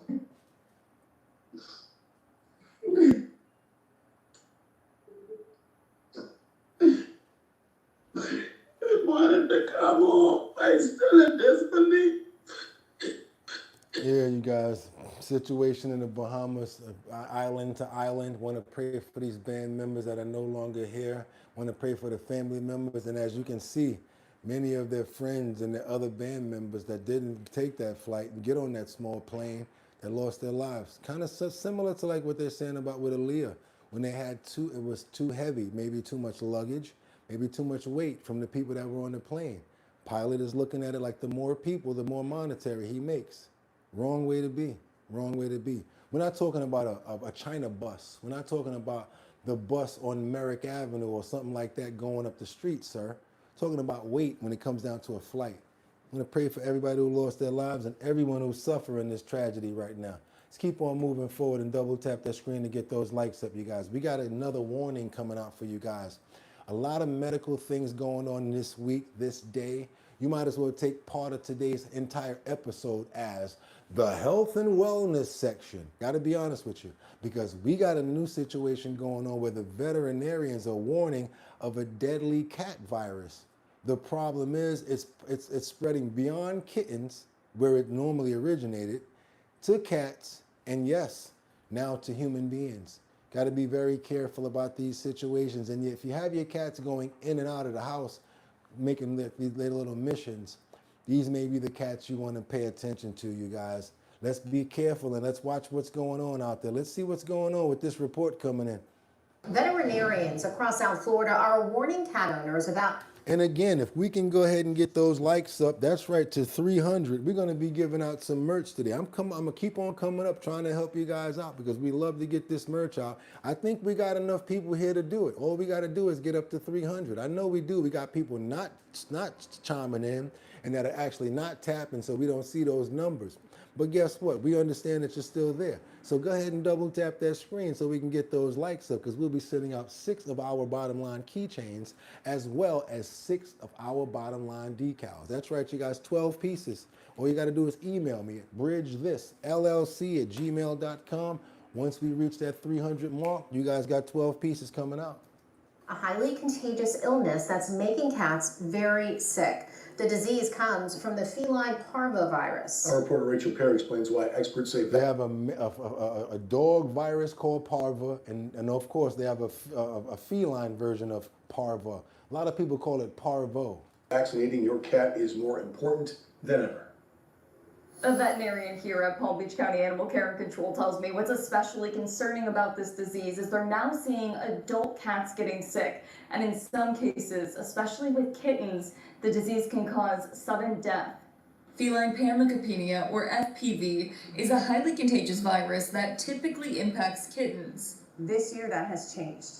We are seeing adult cats that are not only getting sick from the virus, but we believe that some have actually died from the virus. Dr. Kathleen Woody says the variant they're seeing appears to be much stronger. When we start seeing it become so strong that can actually make adults sick, we have a bigger problem. The virus spreads through vomit, feces, and contaminated surfaces and can survive for months. Severe symptoms include vomiting and diarrhea. Some of the signs that we see that are not as overt can be lack of appetite, weight loss, listlessness.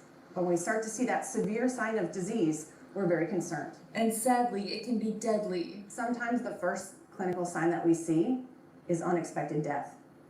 The younger the kitten, the more susceptible they are to this. When we talk about a shelter situation, this is one of what we call the big bads. Palm Beach County isn't alone. The Humane Society of St. Lucie County is seeing the same trend. The thing with the symptoms too is they're fast. Saying the best defense is keeping cats up to date on their vaccines. If when people are noticing these signs, they get the medical treatment right away, we're gonna see a much better tomorrow for cats in our community. Again, the good news is the disease can be prevented with a vaccine, but if you do notice your cat showing any symptoms, experts say to contact your vet. Ready for fresh perspectives? Come on in. Our bottom line. Good vibes, honest takes on current news, health, and hot topics. Come on and drop a comment, you guys. Your insight and drives our community forward. Also, go ahead and double tap that screen if you haven't got those likes up. And yes, we're trying to get up to 74,000 subscribers. Any new members today? Who else trying to get a glove? Go ahead and become a member too. You see this every day right here. Immediately. In Palm Beach County, Rachel Perry, WPBF 25 News. Okay, we got another one coming up, you guys. I think we're going over to St. Louis on this one. Let's get on over to St. Louis because we got a horrific situation where 7 people lost their lives and a couple of them were pow. A girl says, she says, I'm going to lose my whole family for you.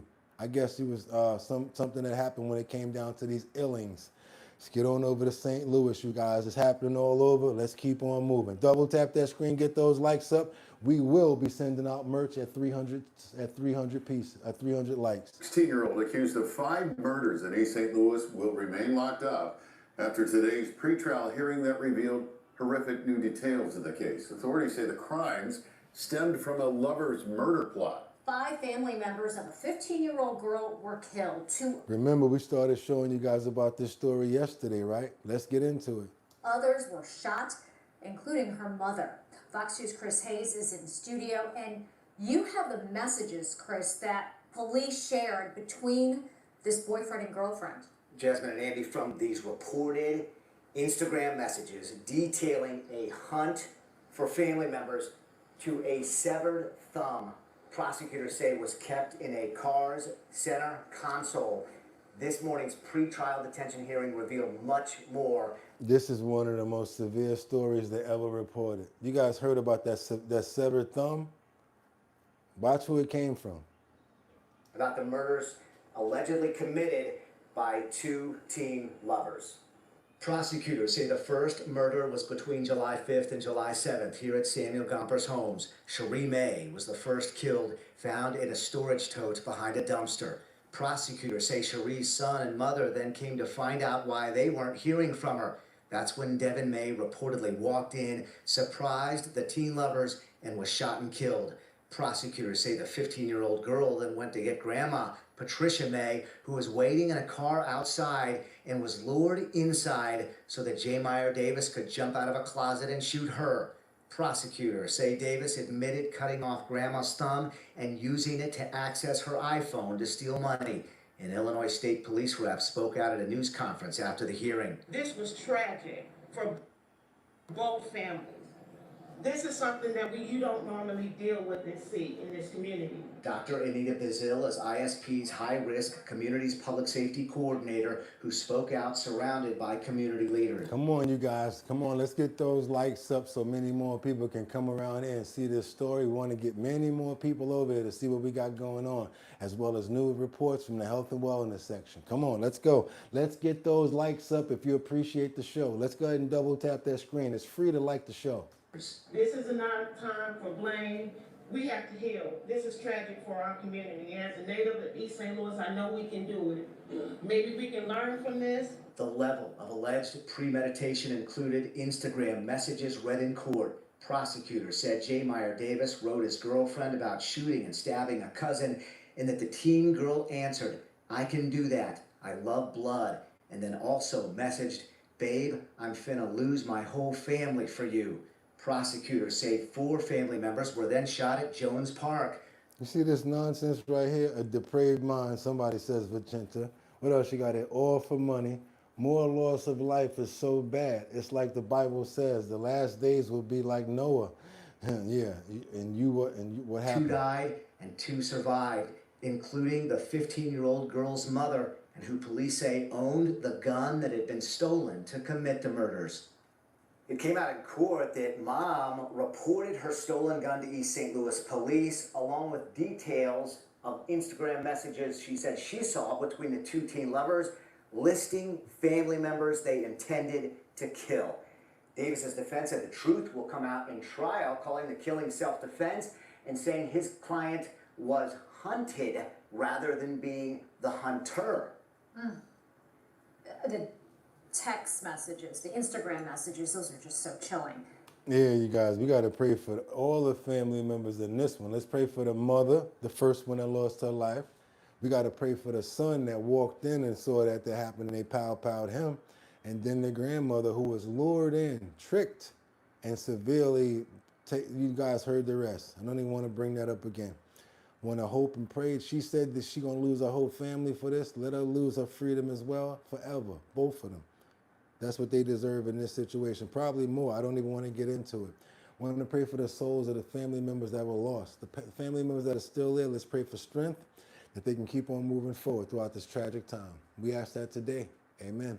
You guys, you appreciating the content? Let's go ahead and get those likes up. We report things over here that many other news does not report. We also have one of the #1 discords as well as chats right here. This way, when we see something, we can actually talk about it together and get many more perspectives on it and not just ourselves. Yes, we can watch the news ourselves and float through different things, but it's better to do it here with each other. This way, we have other people to comment and see what people have to say. That's what our bottom line is about. And if you appreciate the show, let's go ahead and get those likes up. Don't worry about what anybody else is doing. If you're here, let's get those likes up. Let's keep on moving forward over to Suffolk County. We got a brothel. Yeah, we got another situation over here where a cop, George Tremagliosa, he ignored emergency calls before an arrest. Check this out, you guys. Watch this one here. Talking about this guy being lazy. He's supposed to do his job, but he was doing other stuff. Check this out, you guys. Let's go.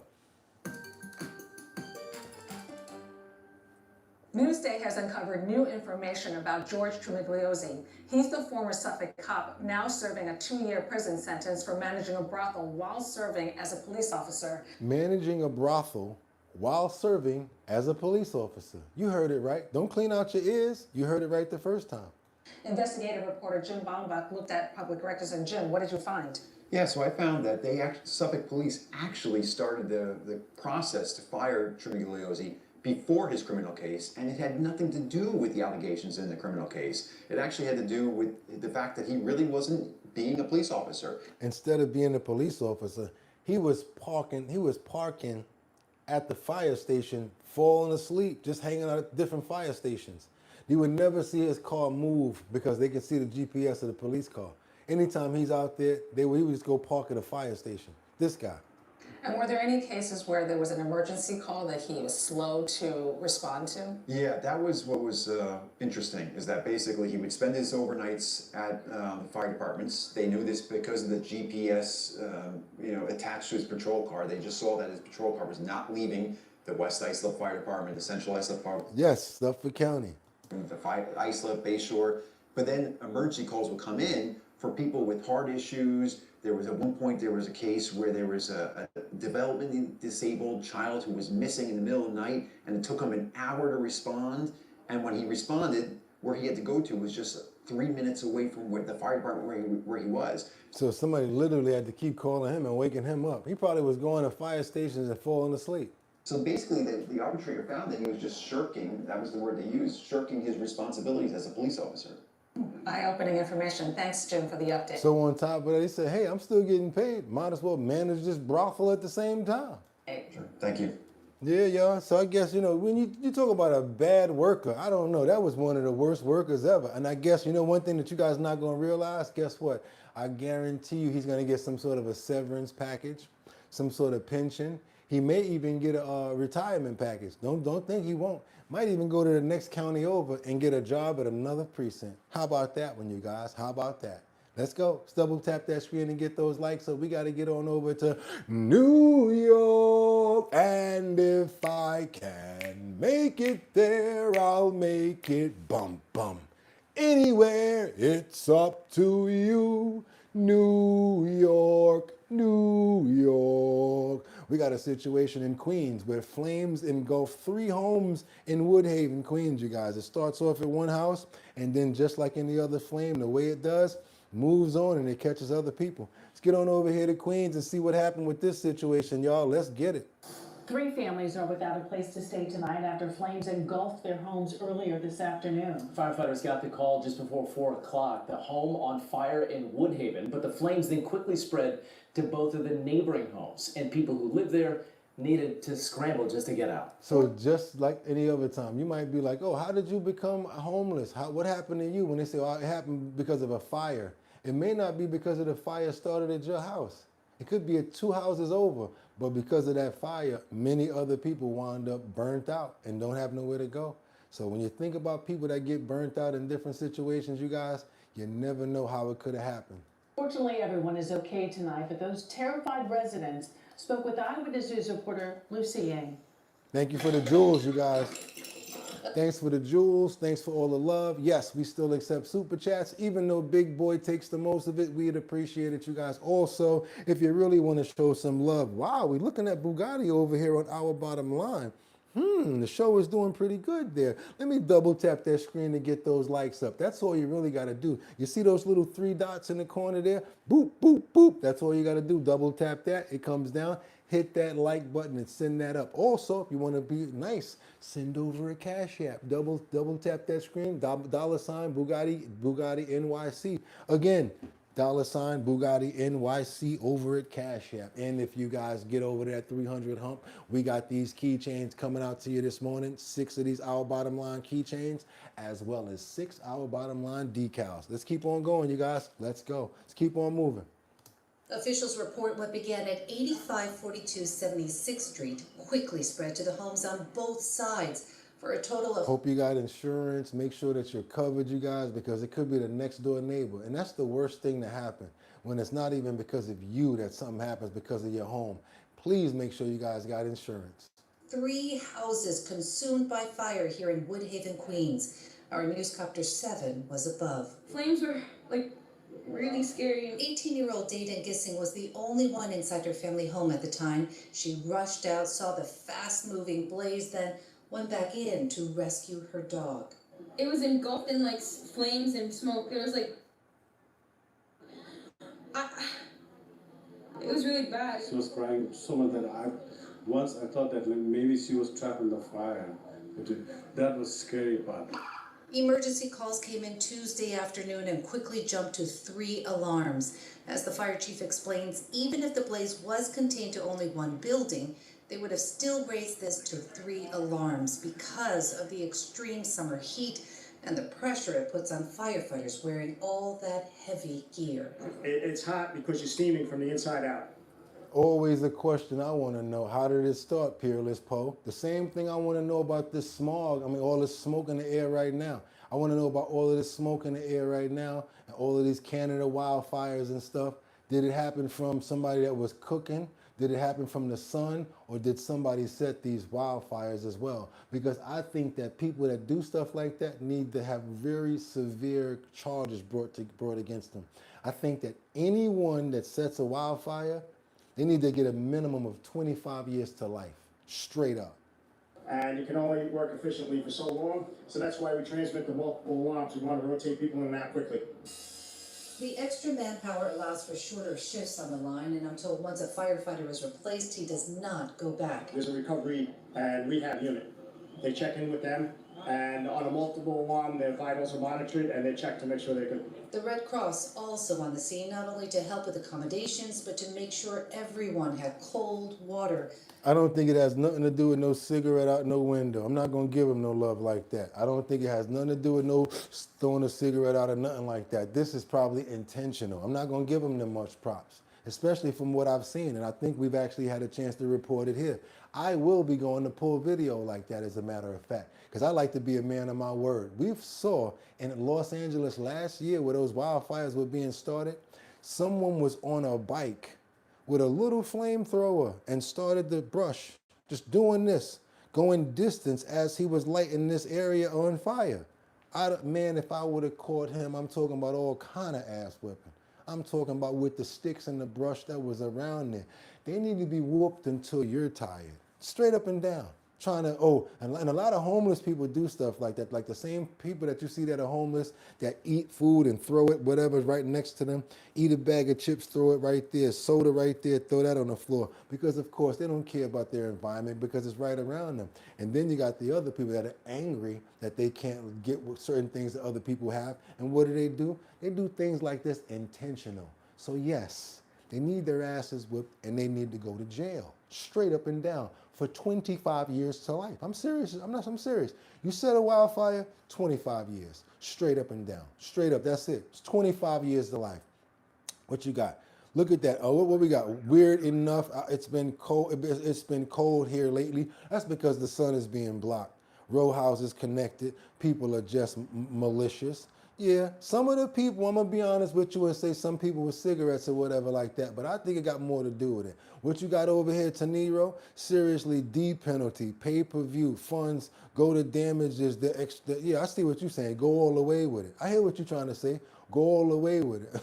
Let's keep on going, you guys. Let's go. I thank you so much. I appreciate that. Got a nice light. I try to lighten up on the suit colors today. Try to have a nice little spirits, a nice little feeling today when it comes down to the suit. How you guys think this suit look? You think it's okay?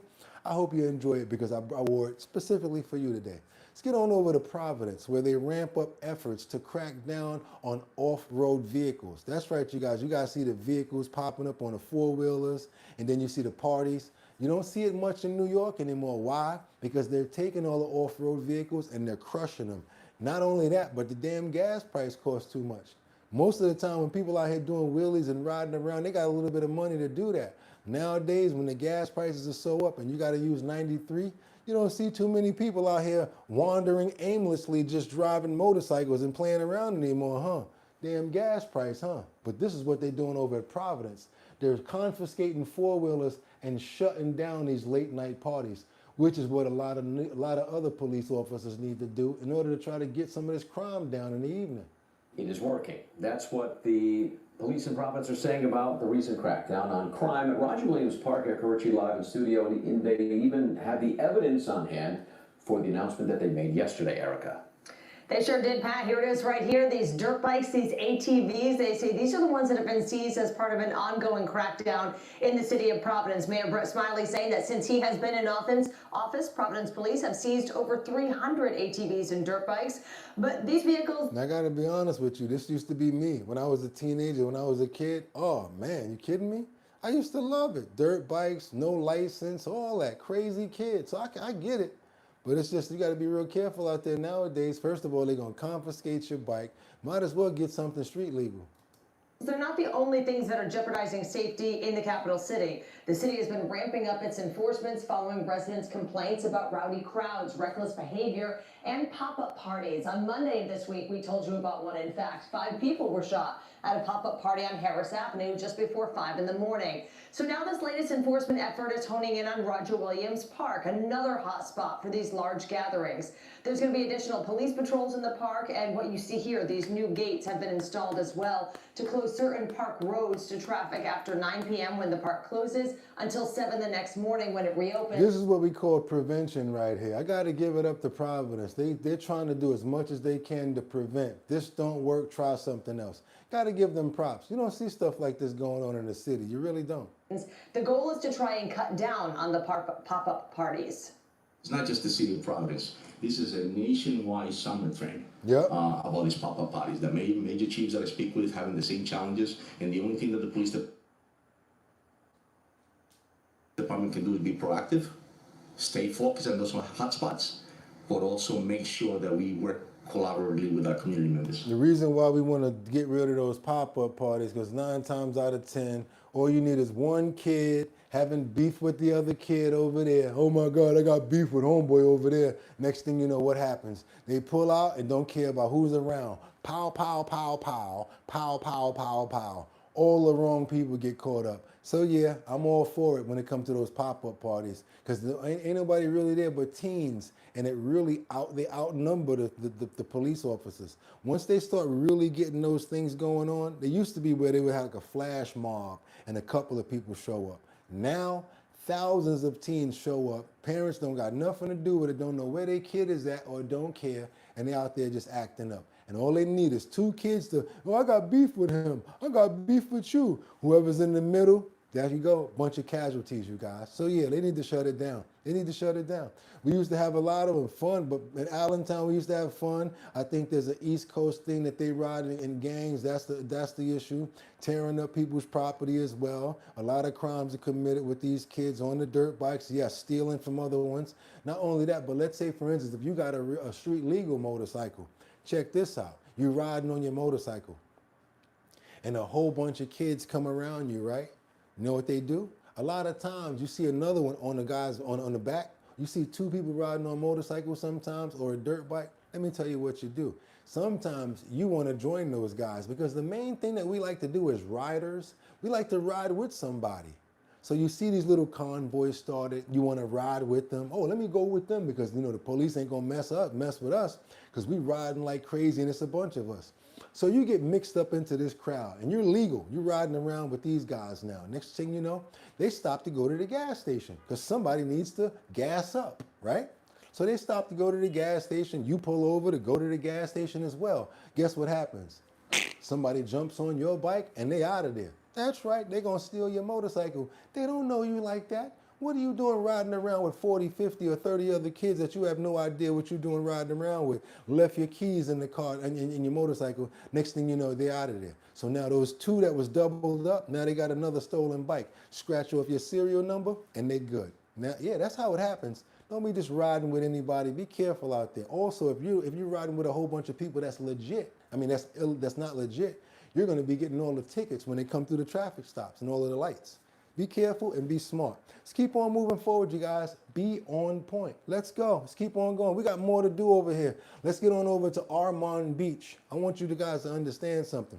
We got a lawsuit that's coming up right now. After this video, what I show you of this DUI, I want you to tell me, do you agree that this lady should be bringing this police officer up on charges? And the charges that I'm talking about are force. Too much, what do you call that? The one that they do? Police, excessive force. Do you think that this woman is correct for trying to bring this police officer up against on excessive force? She was being arrested for a DUI, but the way he treated her, I want you guys to let me know if he should get get brought up on police excessive force.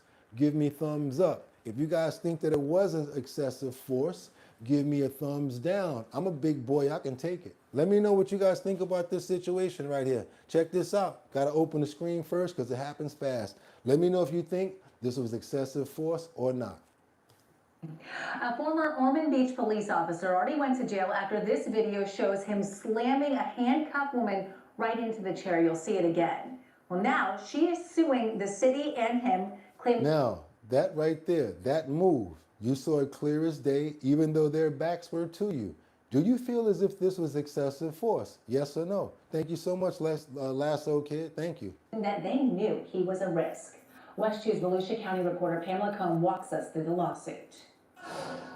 It happened in December 2024. Officers arrested Shayna McCree for DUI and took her to the Ormond Beach Police Department for a breath test. Video shows McCree yelling at officers.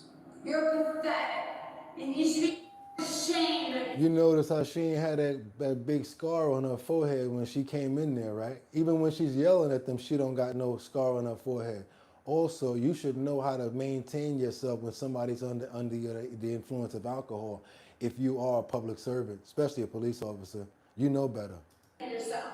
But once inside, video West 2 showed you last June captured what happened next. Now former Ormond Beach police officer Jacob Cannon yells at McCree, then grabs her and slams her into a metal chair. She's left with a bleeding head wound.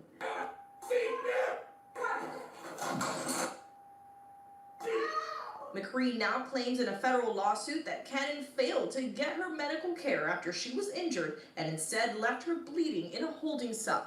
The lawsuit goes beyond the officer's action. It alleges the department hired Cannon despite knowing about a juvenile sexual battery case in his past, and also claims the city was told before hiring him he had an elevated level of dominance. So now the problem with that is, think about this. We talk about police officers getting kicked out of certain police officers, about certain places, going to another place, getting rehired because they ain't do nothing over here, right? Same sort of situation. And then since we're going to look past that and give you a shot over here. Making him incompatible with public safety.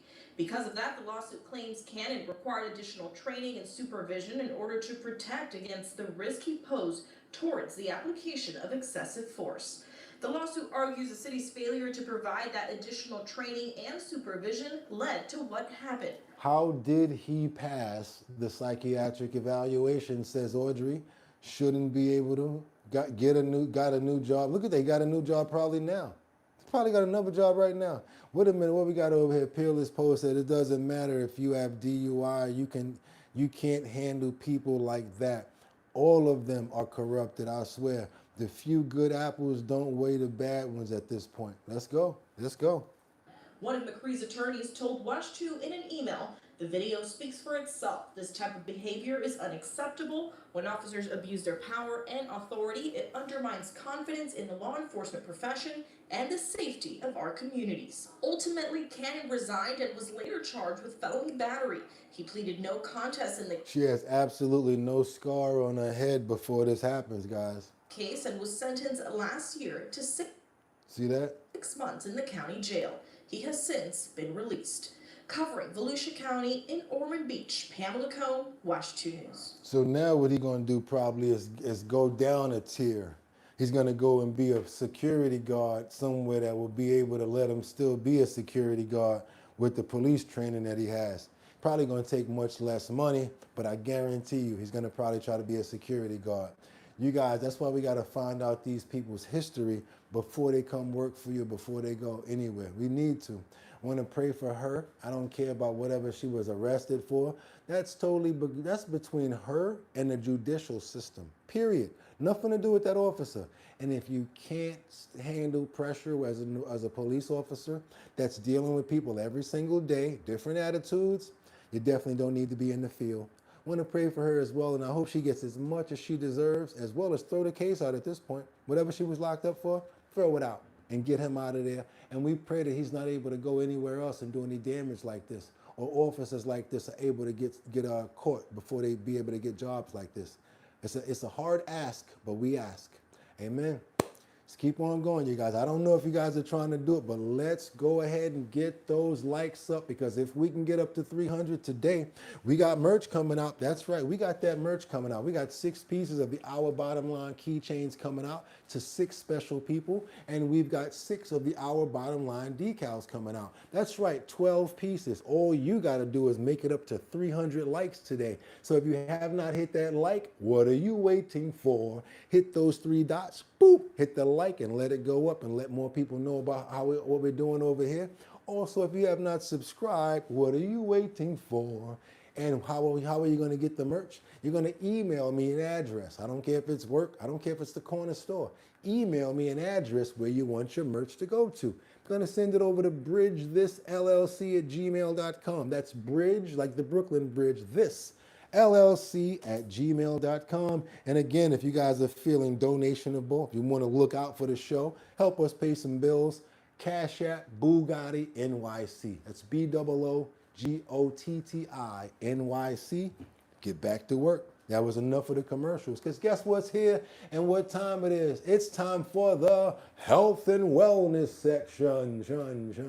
One of my favorite sections. And you guys, I try to keep up with my promises. Yesterday we talked about a couple of different things, and we got a lot of new things coming up. We're talking about viruses. We also spoke about how do you survive if you actually get inside of a car and you get submerged. Why? Because a lot of stuff like this is going on. So what did I do? I put the other health and wellness stuff to the side, and we're going to doing a special up-to-date health and wellness section with 3 parts today, you guys. So if you appreciate the health and wellness section, this one is for you. We got a 3-part piece coming up right now. That's right, you guys, a smorgasbord. Health and wellness, we're talking about what? How to survive if your car is trapped in a sinking vehicle. We talked about it yesterday. Question, I'm going to ask you guys right now. Thumbs up if you wait for the car to be submerged in the water before you try to break the glass and get out.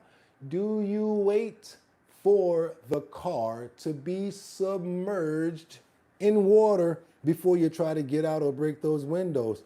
Hey, I got another question. Thumbs down if as soon as you see you hit that water, that's when you try to open that door. That's when you try to get out that window. That's when you try to make your escape.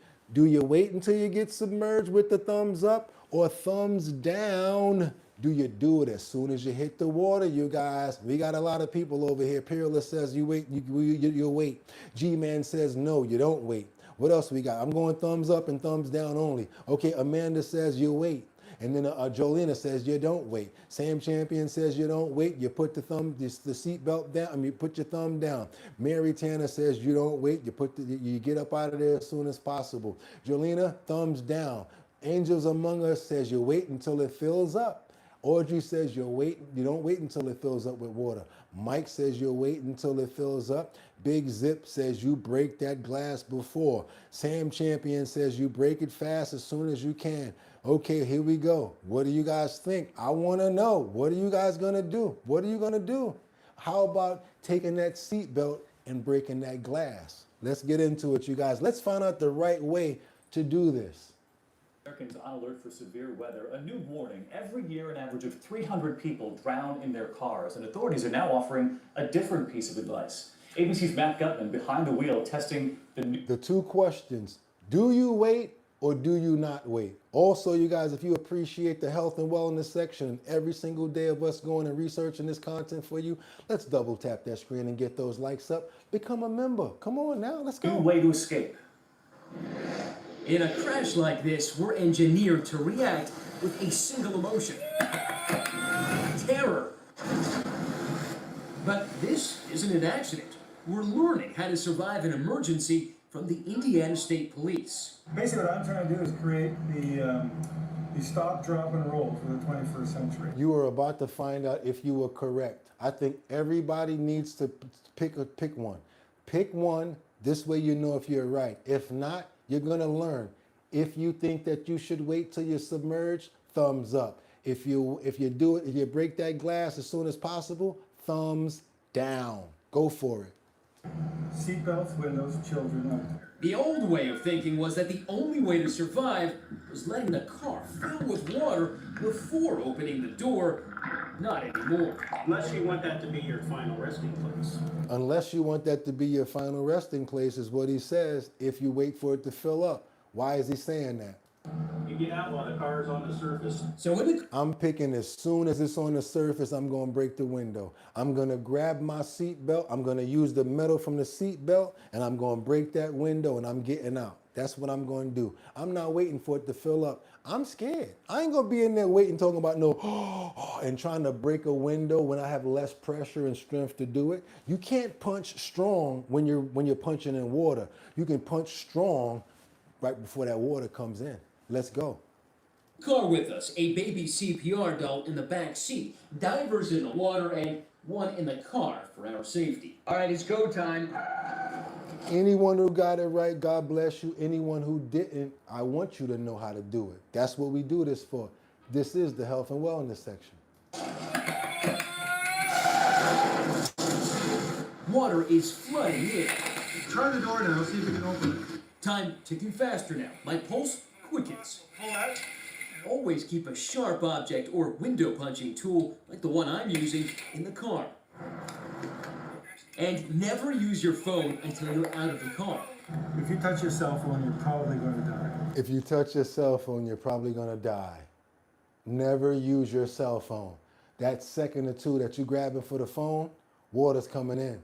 Leave the phone. You've got about a 1 minute period when you can open the windows before the water gets up above the side windows. You're not going to punch that Jack. You're right about that, Jack Welshana. You're not going to punch your window out with your fist. But if I'm holding the metal part of the seat belt, that metal part of the seat belt that has that little weight on it, I'm going to try to keep cracking at the window. That's why I'm saying punch. But that's giving me more energy as I got a better chance of breaking that window with that seatbelt metal, some type of metal, than I do once it fills up with water. Thank you for making that observation, so I can clear myself on what I'm trying to explain. Let's keep on. That's right. Get that seatbelt free and use the seatbelt. I shimmy out as water engulfs the car. A few tense seconds later, the experts hop out. They're training the difference between being... If you want to have a window breaker, I think that you guys need to have that on your rear view. They're already all together. And most of the time it's going to be called a center punch. That's the name of it, a center punch. Also what works is the other side of a spark plug. Believe it or not, you can break a window real good with a spark plug. Keep a spark plug around. Break that window quick, shatter the whole joint. Let's go. We got more. And notice how they got out afterward, but that's not the way that they recommend to do it. And I'm going to show you why they don't recommend to do it. Let's go back a little bit. They're just showing, they want him to get all of the video, wanted you guys to see him getting out. But you got much more work to do unless you've been trained at doing this, of waiting until it gets filled up. And never use your phone until you're out of the car. If you touch your cell phone, you're probably going to die. It's called a center punch. If you guys want one of those window breakers, I know about it because a lot of guys back in the day used to use it for the bad thing, to break the little window out to hotwire the car. It's called the center punch. You've got about a 1 minute period when you can open the windows before the water gets up above the side windows. I shimmy out as water engulfs the car. A few tense seconds later, the experts hop out. They're training the difference between being a victim and escape. Matt Gutman, ABC News, New York. With millions of There you go, guys. That was 2 different ways. You saw that. You could wait or you can get out while it's hot. I recommend getting up out of there as soon as you hit that water, you guys. Let's go. Get those likes up. Trying to get you guys that merch out there today. If we can get up to 300 likes, you guys will be receiving merch. 6 keychains as well as 6 decals. This right here, our bottom line keychains as well as 6 our bottom line decals. All you got to do is send me an address where you want it to go to. This is, in the heat of the moment, our health and wellness section. That was report number 1. Let's get on over to report number 2. And why you can't stop scrolling. Reels and your brain explained. It's not your fault that you can't stop scrolling. It's designed that way. Fast information, things constantly coming at you. I'm an influencer, and they tell you, Boogotti, in order for you to get engagement on YouTube, the first 3 seconds are what really matters. You got to be engaging in the first 3 seconds, which is why I don't fix the screen anymore. New people don't know me. They're not waiting around. They want me to grab them as they swipe. What are you doing fixing your screen? We need to see something going on over here, buddy. We're used to that quick satisfaction. That's right, you guys. We got a situation over here. We need to work on our mental wellness. Knowing is half the battle. I'm not just trying to tell you guys for yourself. You think I don't get caught up scrolling on my phone sometimes? I'm supposed to be stacking the deck. I'm supposed to be watching a video, but I'm over here stuck on Facebook because I was just watching a Martin scene or maybe something from Honeymooners and I just keep on scrolling. It does it to me too. But how do we get around that and noticing it? Yes, definitely half the battle. Let's get into it, you guys. We're losing a lot of time doing this scrolling, wasting a lot of time on stuff we shouldn't be doing. Now we're going to get a little bit of quick information because you know we love doing these visual health and wellness segments as well. Why you can't stop scrolling. Check this out. Why can't you stop scrolling, you guys? Is it your fault or is it designed that way? Let's get into it real quick. Why can't you stop watching Reels? You told yourself 5 more minutes an hour ago. Here is exactly what is happening inside your brain right now. Every swipe delivers unpredictable content. One boring, one hilarious, one shocking. This randomness is what makes it so hard to stop. Your brain releases dopamine not just from the reward, but from anticipating what comes next. That uncertainty itself helps keep you scrolling. This is called a variable reward system. Similar reinforcement principles are used in many engaging experiences, including slot machines and short-form social media feeds. Each swipe takes under a second, so your brain rarely gets a natural pause to reassess. There is almost no built-in stopping point. None. With every scroll, your prefrontal cortex, the part responsible for Keep planning sparking. and self-control, has less opportunity to interrupt the next reward before it arrives. Over time, this trains your brain to expect rapid novelty.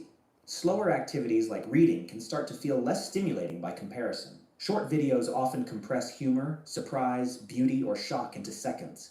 Your brain treats each emotionally engaging moment as another reward worth paying attention to. It's not The your fault. algorithm is constantly learning your preferences in real time, feeding you content it predicts you'll engage with next. It is not random. It becomes increasingly personalized. You guys heard that? The algorithm is learning you as you sit there. And then you know what it's starting to do now? Are you guys paying attention? I really need you to pay attention to this. Scientists, and psychologists are also part of this.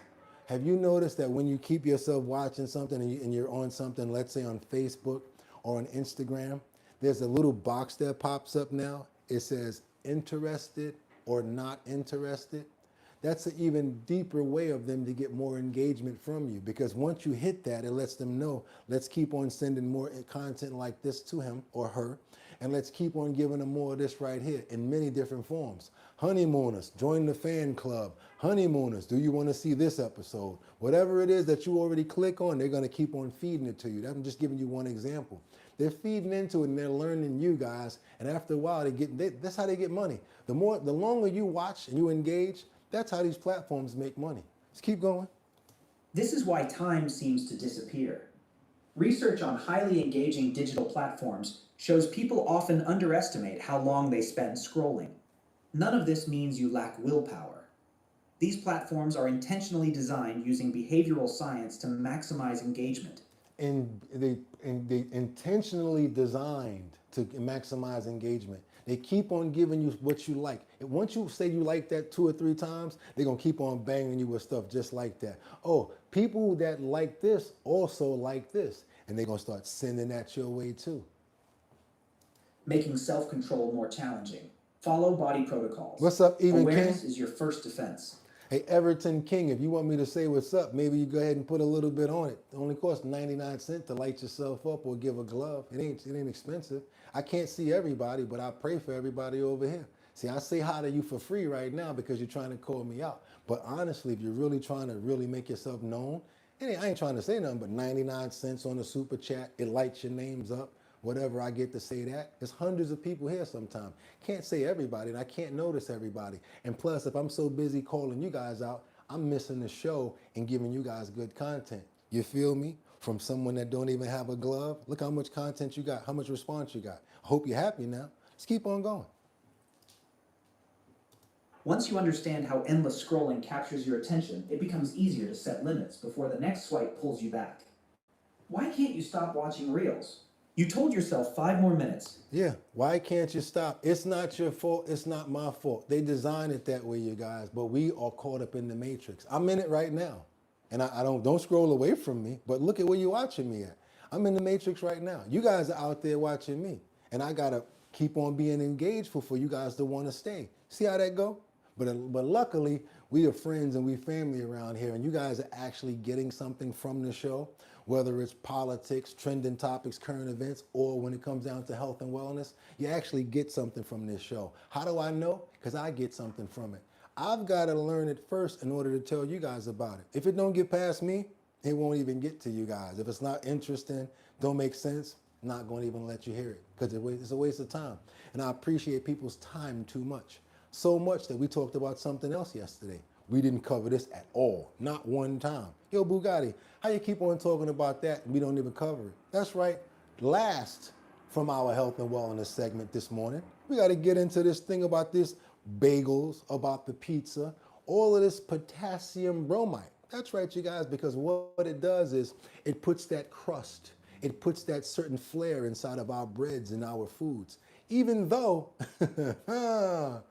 it's outlawed in every other country besides the United States of America. We're talking about potassium bromide, you guys, and thanks for all the love. Appreciate you like none other. None other. The reason why I do this every day.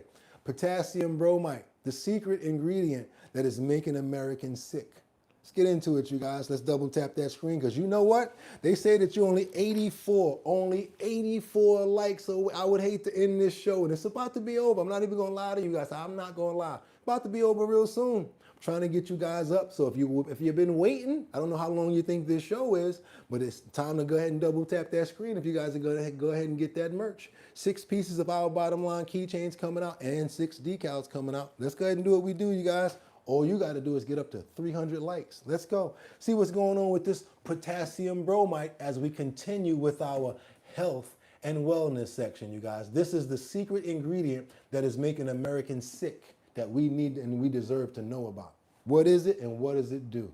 Come on in. Europe is famous for its bread and pizza for that matter, but there's one ingredient that they don't put in these foods, and it's called potassium bromate. This chemical is a suspected carcinogen that's banned for human consumption in Europe, as well as Canada, Brazil, China, and India, but not the United States. So in the US, this chemical is used by some food makers, usually in the form of fine crystals or powder, to strengthen the dough, and it's estimated to be present in more than 100 products. That's right. You see it, Jelena. When you pray with people, you really care about them. Did you hear about that? They put this inside of the flour in order to make it more stronger and helps the dough to be more firm. That crust that's on the outside of that bagel, that's what this is. Potassium bromide. It's also the crust that's on pizza crust. The same dough. But they feeding it to us, you guys, because they saying we so used to it, they won't even appreciate the texture without it. Need you guys to understand that the next time you eat a bagel, I'm calling it straight out, a bagel or pizza. That's what's in the crust. We got to go there again. Let's get it. Let's go. In the form of fine crystals or powder to strengthen the dough, and it's estimated to be present in more than 100 products. Now, in tests in lab animals, exposure to potassium bromate increased the incidence of both benign and malignant tumors in the thyroid, so right here, as well as the peritoneum, which is the membrane that lines your abdominal cavity. So we're talking about the thyroid as well as the tumors that can be in your membrane cavities. This is not good for us at all. But guess what? Other countries don't get it. We get it though. Thank you so much, Lasso Kid. We appreciate every single thing over here. That's right, even a buck. Because imagine if everybody gave your guy a buck. It'd be all right now. Whole lot of dogs be taken care of too. That's right, you guys. A lot of people. Dollar go a long way, believe it or not. Now, later research confirmed these and expanded on these findings, concluding that ingesting potassium bromate resulted in significant increases in cancer of the animal's kidneys, thyroid, and other organs. Kidneys, thyroids, and other organs. That's when they fed this to animals, mammals most of the time. Let's go. Potassium bromate also has the potential to disrupt the genetic material within cells. Now, upon entering the body, potassium bromate can be transformed into molecules called oxides and radicals. These highly reactive molecules can damage DNA and may play a role in the development of cancer. Researchers have observed such damage in human liver and intestine cells, where exposure to this chemical resulted in breaks in DNA strands. Potassium bromate can also irritate the lungs. Repeated exposure can cause bronchitis, which is inflammation of the lining of the lungs, where you get cough and phlegm buildup and some inflammation of the lining of the lungs. What does it also do, you guys? It promotes weak lungs. Also, it weakens the walls, and if anything starts to go out, that means it can get in. And also, you got to be careful about the arteries, because once you get a ruptured artery, you start getting blood going inside of the arteries that's not supposed to be there. Let's keep on going, you guys. Let's go. Sometimes even shortness of breath. It can also affect our brain, leading to symptoms of headache, having foggy thinking, and even irritability. Despite the significant evidence of potassium bromate's harmful health effects, the food industry has long argued that it's of no concern in baked products. The industry claims that potassium bromate is theoretically fully converted into potassium bromide, a similar yet non-carcinogenic chemical, during the baking process. So the heating from the oven converts this to the benign form of the chemical, but the reality is that not all of it gets converted into this benign form. In fact, so if you got something that's inside of your food that takes a certain temperature, a certain amount of level for it to not be infectious, I would want to know that. And then some parts of it is not even probably cooked all the way. So what about those parts? Makes a lot of sense, don't it? In fact, testing in the United Kingdom revealed that potassium bromate remains detectable after baking, with 6 out of 6 unwrapped breads and 7 out of 22 packaged breads containing measurable levels of potassium bromate. California is the only state to have taken measures to warn residents of the dangers associated with it, placing potassium bromate on its Proposition 65 list, which means that products that contain it must carry a cancer warning on their labels. But as far as the United States is concerned, that's it, just California doing that. Now, European regulators, they take a much more cautious approach to food safety compared to the United States. So one has to wonder, does that mean that the differences in regulations mean Americans have developed cancers that they would not have otherwise developed had they been eating European food instead? So that's crazy, you guys. That is nuts. That is nuts. That's why we gotta stay away from these ultra processed foods. And I'm so sorry that there's not even much that we can buy. The sad part about it is, again, now that I'm starting to learn all this information, when I walk through the supermarket, I'm sad because it's like I took the wrong pill. I took the pill that let me know what's going on. So now that I'm out here showing you guys all of this information, feeding you guys all of this positive information, I'm walking through the supermarket like this now. Let's see what's in this one here. Boom! Oh my God. Boom! Soon as I pick it up most of the time. Anything that got to do with bleached flour, bleached wheat, anything that got to do with processed stuff, I am staying away from it. Sad part about it is that means your food is a little more expensive. And in a time when food is expensive, makes it even worse. So we got a certain a diet that we have to abide by, you guys. And be careful out there and take care of yourself. MOP, thank you so much for the $2 super chat. Good morning, squad. 302 in the building. Let's go. Let's keep on going. Although it's difficult to prove, it seems that this is to be the case. And it's actually not just potassium bromate that is banned in Europe, but allowed in the United States. There's other harmful substances like the ones that I'm listing here on the screen. We got, wait a minute, no. That was too fast. We need to know. Let's go, you guys, because we may just have that episode of only harmful things that are bad for the body. I saw that comment go through there where somebody said, we need to do a whole episode of things that are in food that are not good for the body. I like that, but you got to send me messages like that in Discord or at bridgethisllc@gmail.com, because I'm not going to remember that while I'm doing the show. But if anybody has ideas like that, I like stuff like that. Send me your idea. bridgethisllc@gmail.com. I'll give you credit for it. Let's get on over here. Titanium dioxide, also known as E171. How the hell, I can't even pronounce this one. Brominate vegetable oil. Brominate vegetable oil. What the hell is that? BVOE443. Now you tell me, if we don't read the names, do these things sound like some crazy chemical lab test going on over here? We got I don't know what the hell that say. Azadicarbonamide. What the hell is that? And look at the other name for it. E927A. Imagine I'm sending you to the supermarket, you guys. I'm like, yo, go get me some sugar. Go get me some such and such, some Poland Spring water, and bring me back some E927A. What the hell is that? Oh, but they gave it a name. Check this out. Let's keep on going, because the last one is propylaraben. What the hell is that? E217. I have no idea what the hell that is. It's to the point where we got to take a dictionary with us to read these damn ingredients, y'all. Thank you so much, Jack. We appreciate you so much for the $10 super chat. We're going to definitely put that towards our prime or our making sure that we can keep on keeping these lights on to keep this show going. We love you guys. Let's keep on going. Let's go. Here on the screen. So what is the FDA's take on this? They say that all food additives require pre-market evaluation, and that regulations require evidence that each substance is safe at its intended level of use before it may be added to foods. So it's got to be at a certain level. Like if we want to put something in there, like some sort of drug or whatever like that, as long as it's a very small amount, you might be able to get it through. As long as it's a very small amount. Can you believe this crap?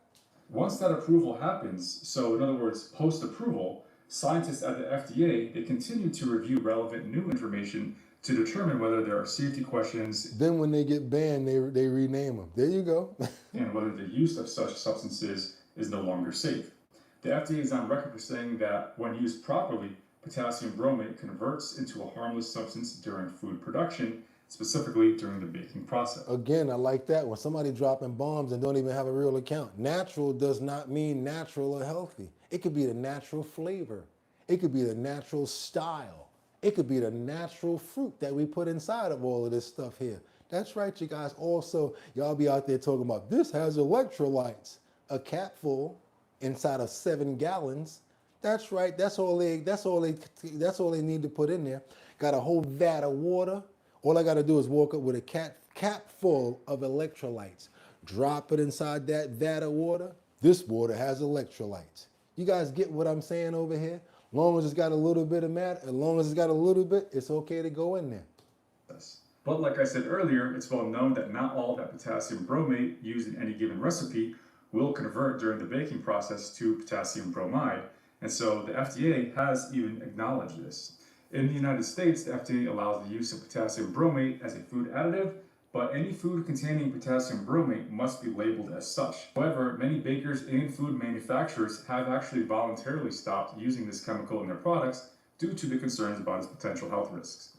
Foods that may contain potassium bromate include bread, including white bread and whole wheat bread, some bagels, pizza dough, tortillas, English muffins, hamburger, hot dog buns, rolls, and... Be careful with the potassium bromide, you guys, because if you consume a lot of breads, you're not taking in low levels. You're taking in a lot of levels at different times, which is probably going to make you more susceptible to what? The carcinogens, leading to what? What does carcinogens lead to, you guys? The hateful word that we can't stand on this channel, cancer. croissants. Now, it's important to note that not all baked goods contain potassium bromate, and that many bakers and manufacturers have found alternative ways to achieve the same effects on that dough texture without using that chemical. So if you're concerned about the potential risks of potassium bromate, you can check the ingredients list on the packaging of baked goods, or look for products that are labeled as bromate-free. Okay, so what I want you guys to do is, I told you already, and do this right now if you have not done it. Download ChatGPT or download Grok. There's two AI assistants, and you can just have the regular free plan. Use your Gmail, download it, right? And what I want you to do the next time you go inside of a supermarket, I want you to take a photo of the ingredients. I want you to take a photo, you heard me, I want you to take a photo of the ingredients in the next baked product that you're about to buy. Something similar to this. See that image right there? Let me open that up for you guys. I want you to take a photo. These are bagels. That's the ingredients inside of some bagels right there. That's the bagels right there that I took a picture of the ingredients, right? I put this inside of AI, and then I put those different words inside about the potassium bromide, put the other cancers in there, and I said cross-reference and let me know if there's any of these ingredients inside of this bread. Guess what? They found 3. And I ain't buying them bagels, but guess what? And it was free for me to get that information. Just like it could be for you guys. All you guys got to do is go download ChatGPT for free. Don't even buy the expensive one. Also, you know what you can do too? I even got even worse. I walk up to the section, take a whole picture of all the tea, take a picture. Which one of these teas are free of plastics? Why? Because the tea bag is made of plastics on certain teas. You might have a good tea, might have a good nutrients in it, but the tea bag itself might be made of plastic. You take a picture, which one of these are good? It's gonna go through all of them and say, boom, this one has that. Just use the AI for stuff like that, you guys. That version of AI that's free, I'm telling you guys, do your thing. Go for it, use it. And who don't love bagels, man? Come on, the way that who don't? I got some in there right now, and I know that this is gonna happen. I mean, that this is going on, and I gotta throw all of them in the trash. That's right, I gotta throw them in the garbage because why? I'm not gonna let it tempt me that way. If you know it's bad for you, you'll feel better about getting rid of it than keeping it in your body, you guys. Get rid of it. Don't even eat it. Because if it's not in the refrigerator in our homes, it can't hurt our bodies. That's one of the first lines of defense in our refrigerators and accessible to us. And if you guys are loving today's episode of our health and wellness section, you will be able to go over to our Discord. You're going to find all 3 videos. Sorry I was a little late yesterday. You will find all 3 videos, and this is one of them. The secret ingredients that's making Americans sick when it comes down to the potassium bromate. We're also going to be sending you guys right back over to the other video when it comes down to health and wellness and why you can't stop scrolling, if you want to see that video again. And yes, in the Discord, you're also going to see how to survive if you're trapped in a sinking vehicle, if you want to send it to a family member or a friend. Best thing I'm going to tell you guys to do, you should really join our Discord. We got some exclusive videos coming up out of there as well that you won't be able to see on YouTube coming up next week. Join Our Bottom Line on Discord. We have much less problems. We have more freedom over there, and we're going to build that channel up just as well as we're doing over here. Hope you guys love the health and wellness segment for today. The secret ingredients that is making Americans sick. This is Dr. Mike Hansen. Let's act like this is our bottom line right now. Right up under me, you see that that circle right there, right? What are you gonna do? You're gonna take that mouse, you're gonna hit subscribe. Boom! After we hit subscribe, we hit that arrow again and we go up to here, all. Boom!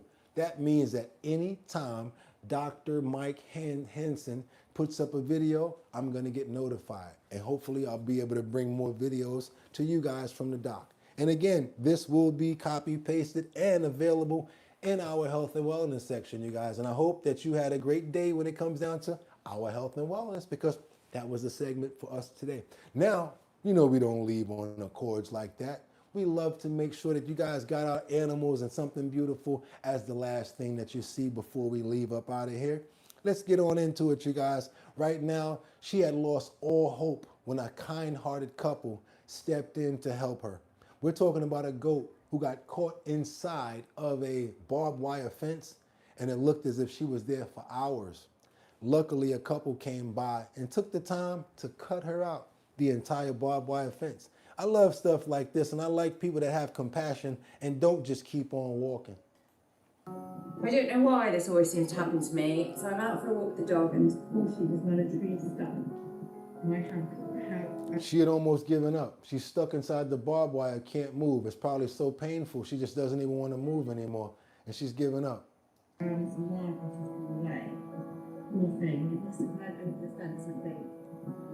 I'm just trying to take the weight off of, because the wire's digging into her, poor love. So we're gonna get some cutters. He's on his way, darling. It's okay. Oh, sweet. Honestly, it's always me. It's always me. Poor girl. Helps me now. She said, and it's always me. I'm always winding up walking up on stuff like this. You know why? Because you're supposed to. You've been chosen for it. Darling. The kind woman stayed by the sheep's side until help came, keeping her company. And that barbed wire is digging into her neck and her back. You see that?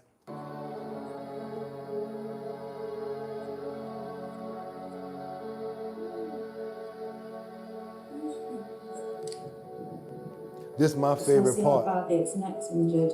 This is my favorite part. Get that damn wire off of her immediately. It's bothering me. See a little bit of, I don't know if it's blood or pulse or something. Good girl. Now imagine if they wouldn't have stopped. One second, guys. Yeah, okay, is that good? Well done. So they can't believe that she's just sitting there still and letting her rescuers help her. Good girl. That's a big one. That was a big one right there. Yeah. It's all around her chest and everything. Good girl. Good girl. There you go. There she goes. How's she doing? All right, darling. You're a bit down. Good girl. Hi, darling. It's okay. It's all right. What's that? See that big mark around her chest? She's been there for a while, cutting off her circulation and sticking into her. I don't know how much done. I can't see any blood. You all right? Just a bit disorientated, aren't you, darling? I wonder if we can know how to get her back in, really. Good girl. I don't want to get caught up again. Good girl. They're trying to take her back in a safe way so that she don't get caught up again. This is what I say, you guys. Y'all saw what it said at the end right there, because that's how we feel about them. Good girl. We love the animals, you guys. We love the animals over here on Our Bottom Line. And we love you too. And I hope you understand that we make these videos and we do all of this homework so to make sure that you guys know what's going on over there, out there in YouTube land and with your family. So if you want to be a member of the show, go ahead and subscribe. We're trying to get up to 74,000 subscribers. That's what we're working on right now, you guys. No matter what, we're going to do it. No matter what, we're going to keep on pushing. They can hate as much as they want, but as far as the quality goes and this professionalism and how good we are, they can't take that away from Our Bottom Line. Trending topics, current events, and health and wellness. The #1 show on YouTube. As long as we're on, we don't care about what anybody else got going on, you guys. That's right. And you guys know what I'm about to say, right? We got it coming up. That's right, you guys. The Show Your Talent Search. That's the talent search that we're going to be doing in Manhattan, Bronx, Brooklyn, Queens, and Staten Island. That's right, you guys. Big shout out to Empire. Thank you guys for stepping up and giving us a home. So now we got somewhere to distribute through. And we're going to be everywhere. We got stores all over the tri-state area as well as out of town too. So we'll be able to pull up on some of you guys when we're doing a Show Your Talent search. That's the talent search that we're doing in Manhattan, Bronx, Brooklyn, Queens, and Staten Island. Plus, if you guys don't even matter what borough or whatever state you're in, if you want to be a part of it too, come on up. Anytime we're having one of the talent shows, you guys pop in and and let us see your talent as well. And if you want to be a part of the talent show, all you got to do is go over to the website, www.drinkbigdrip.com. And if you want to get lit, look at Miss Swanza. She's already letting you know you got to drink Big Drip. What we doing with the talent show is this. It's not just singing. It's not just dancing. If you guys got talent, we want to see it. And if you win, boom, $250 in that borough or that person online. After we get all 6 people together, we're going to let them compete for the grand prize of $1,000. Sponsored by Big Drip Hard Punch, and I'm going to be your host, Boogotti NYC. Also, I'm pulling up with my DJ. You guys know the beautiful, the sexy, the adorable, the lavishing. You know who I'm talking about. DJ Don Dada, formerly of Black Ink Crew, rolling with me to every location that I go to so that we can turn up, you guys. That's right. If you want to be a part of the talent show, all you got to do is go on over to the website, www.drinkbigdrip.com. The #1 drink on the market right now, you guys, 14% alcohol, 12 ounces, you only need 1. Trust me, it's that good stuff.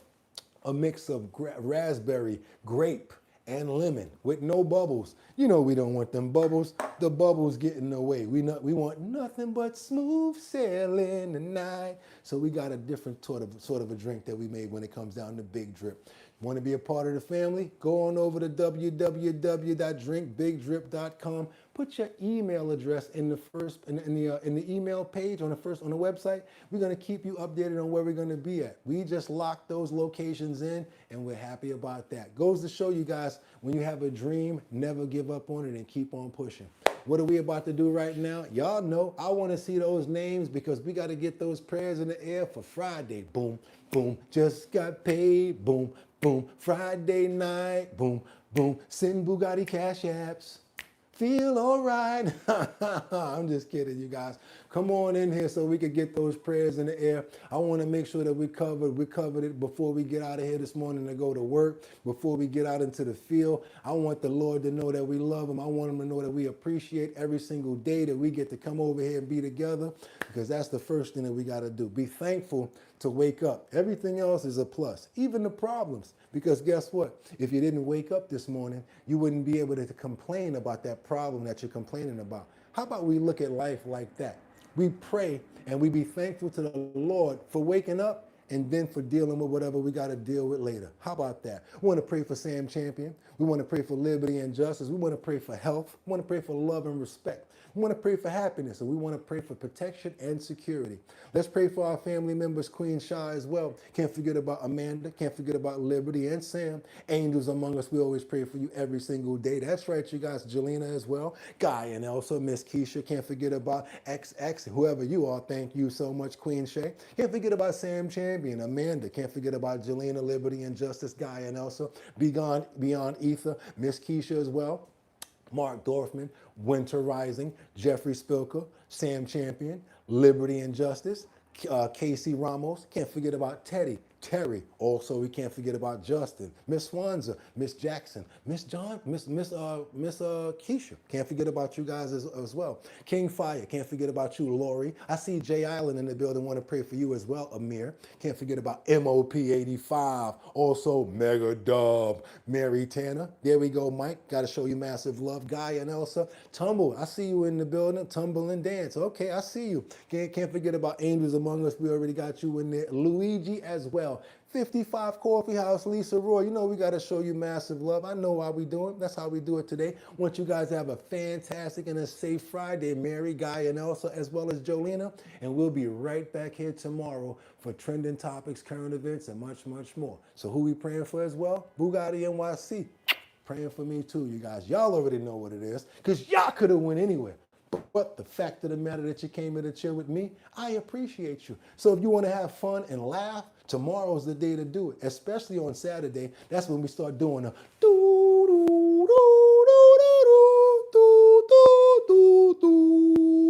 damn you kill my master. You know how it used to be on Saturday morning, watching those cartoons in the morning.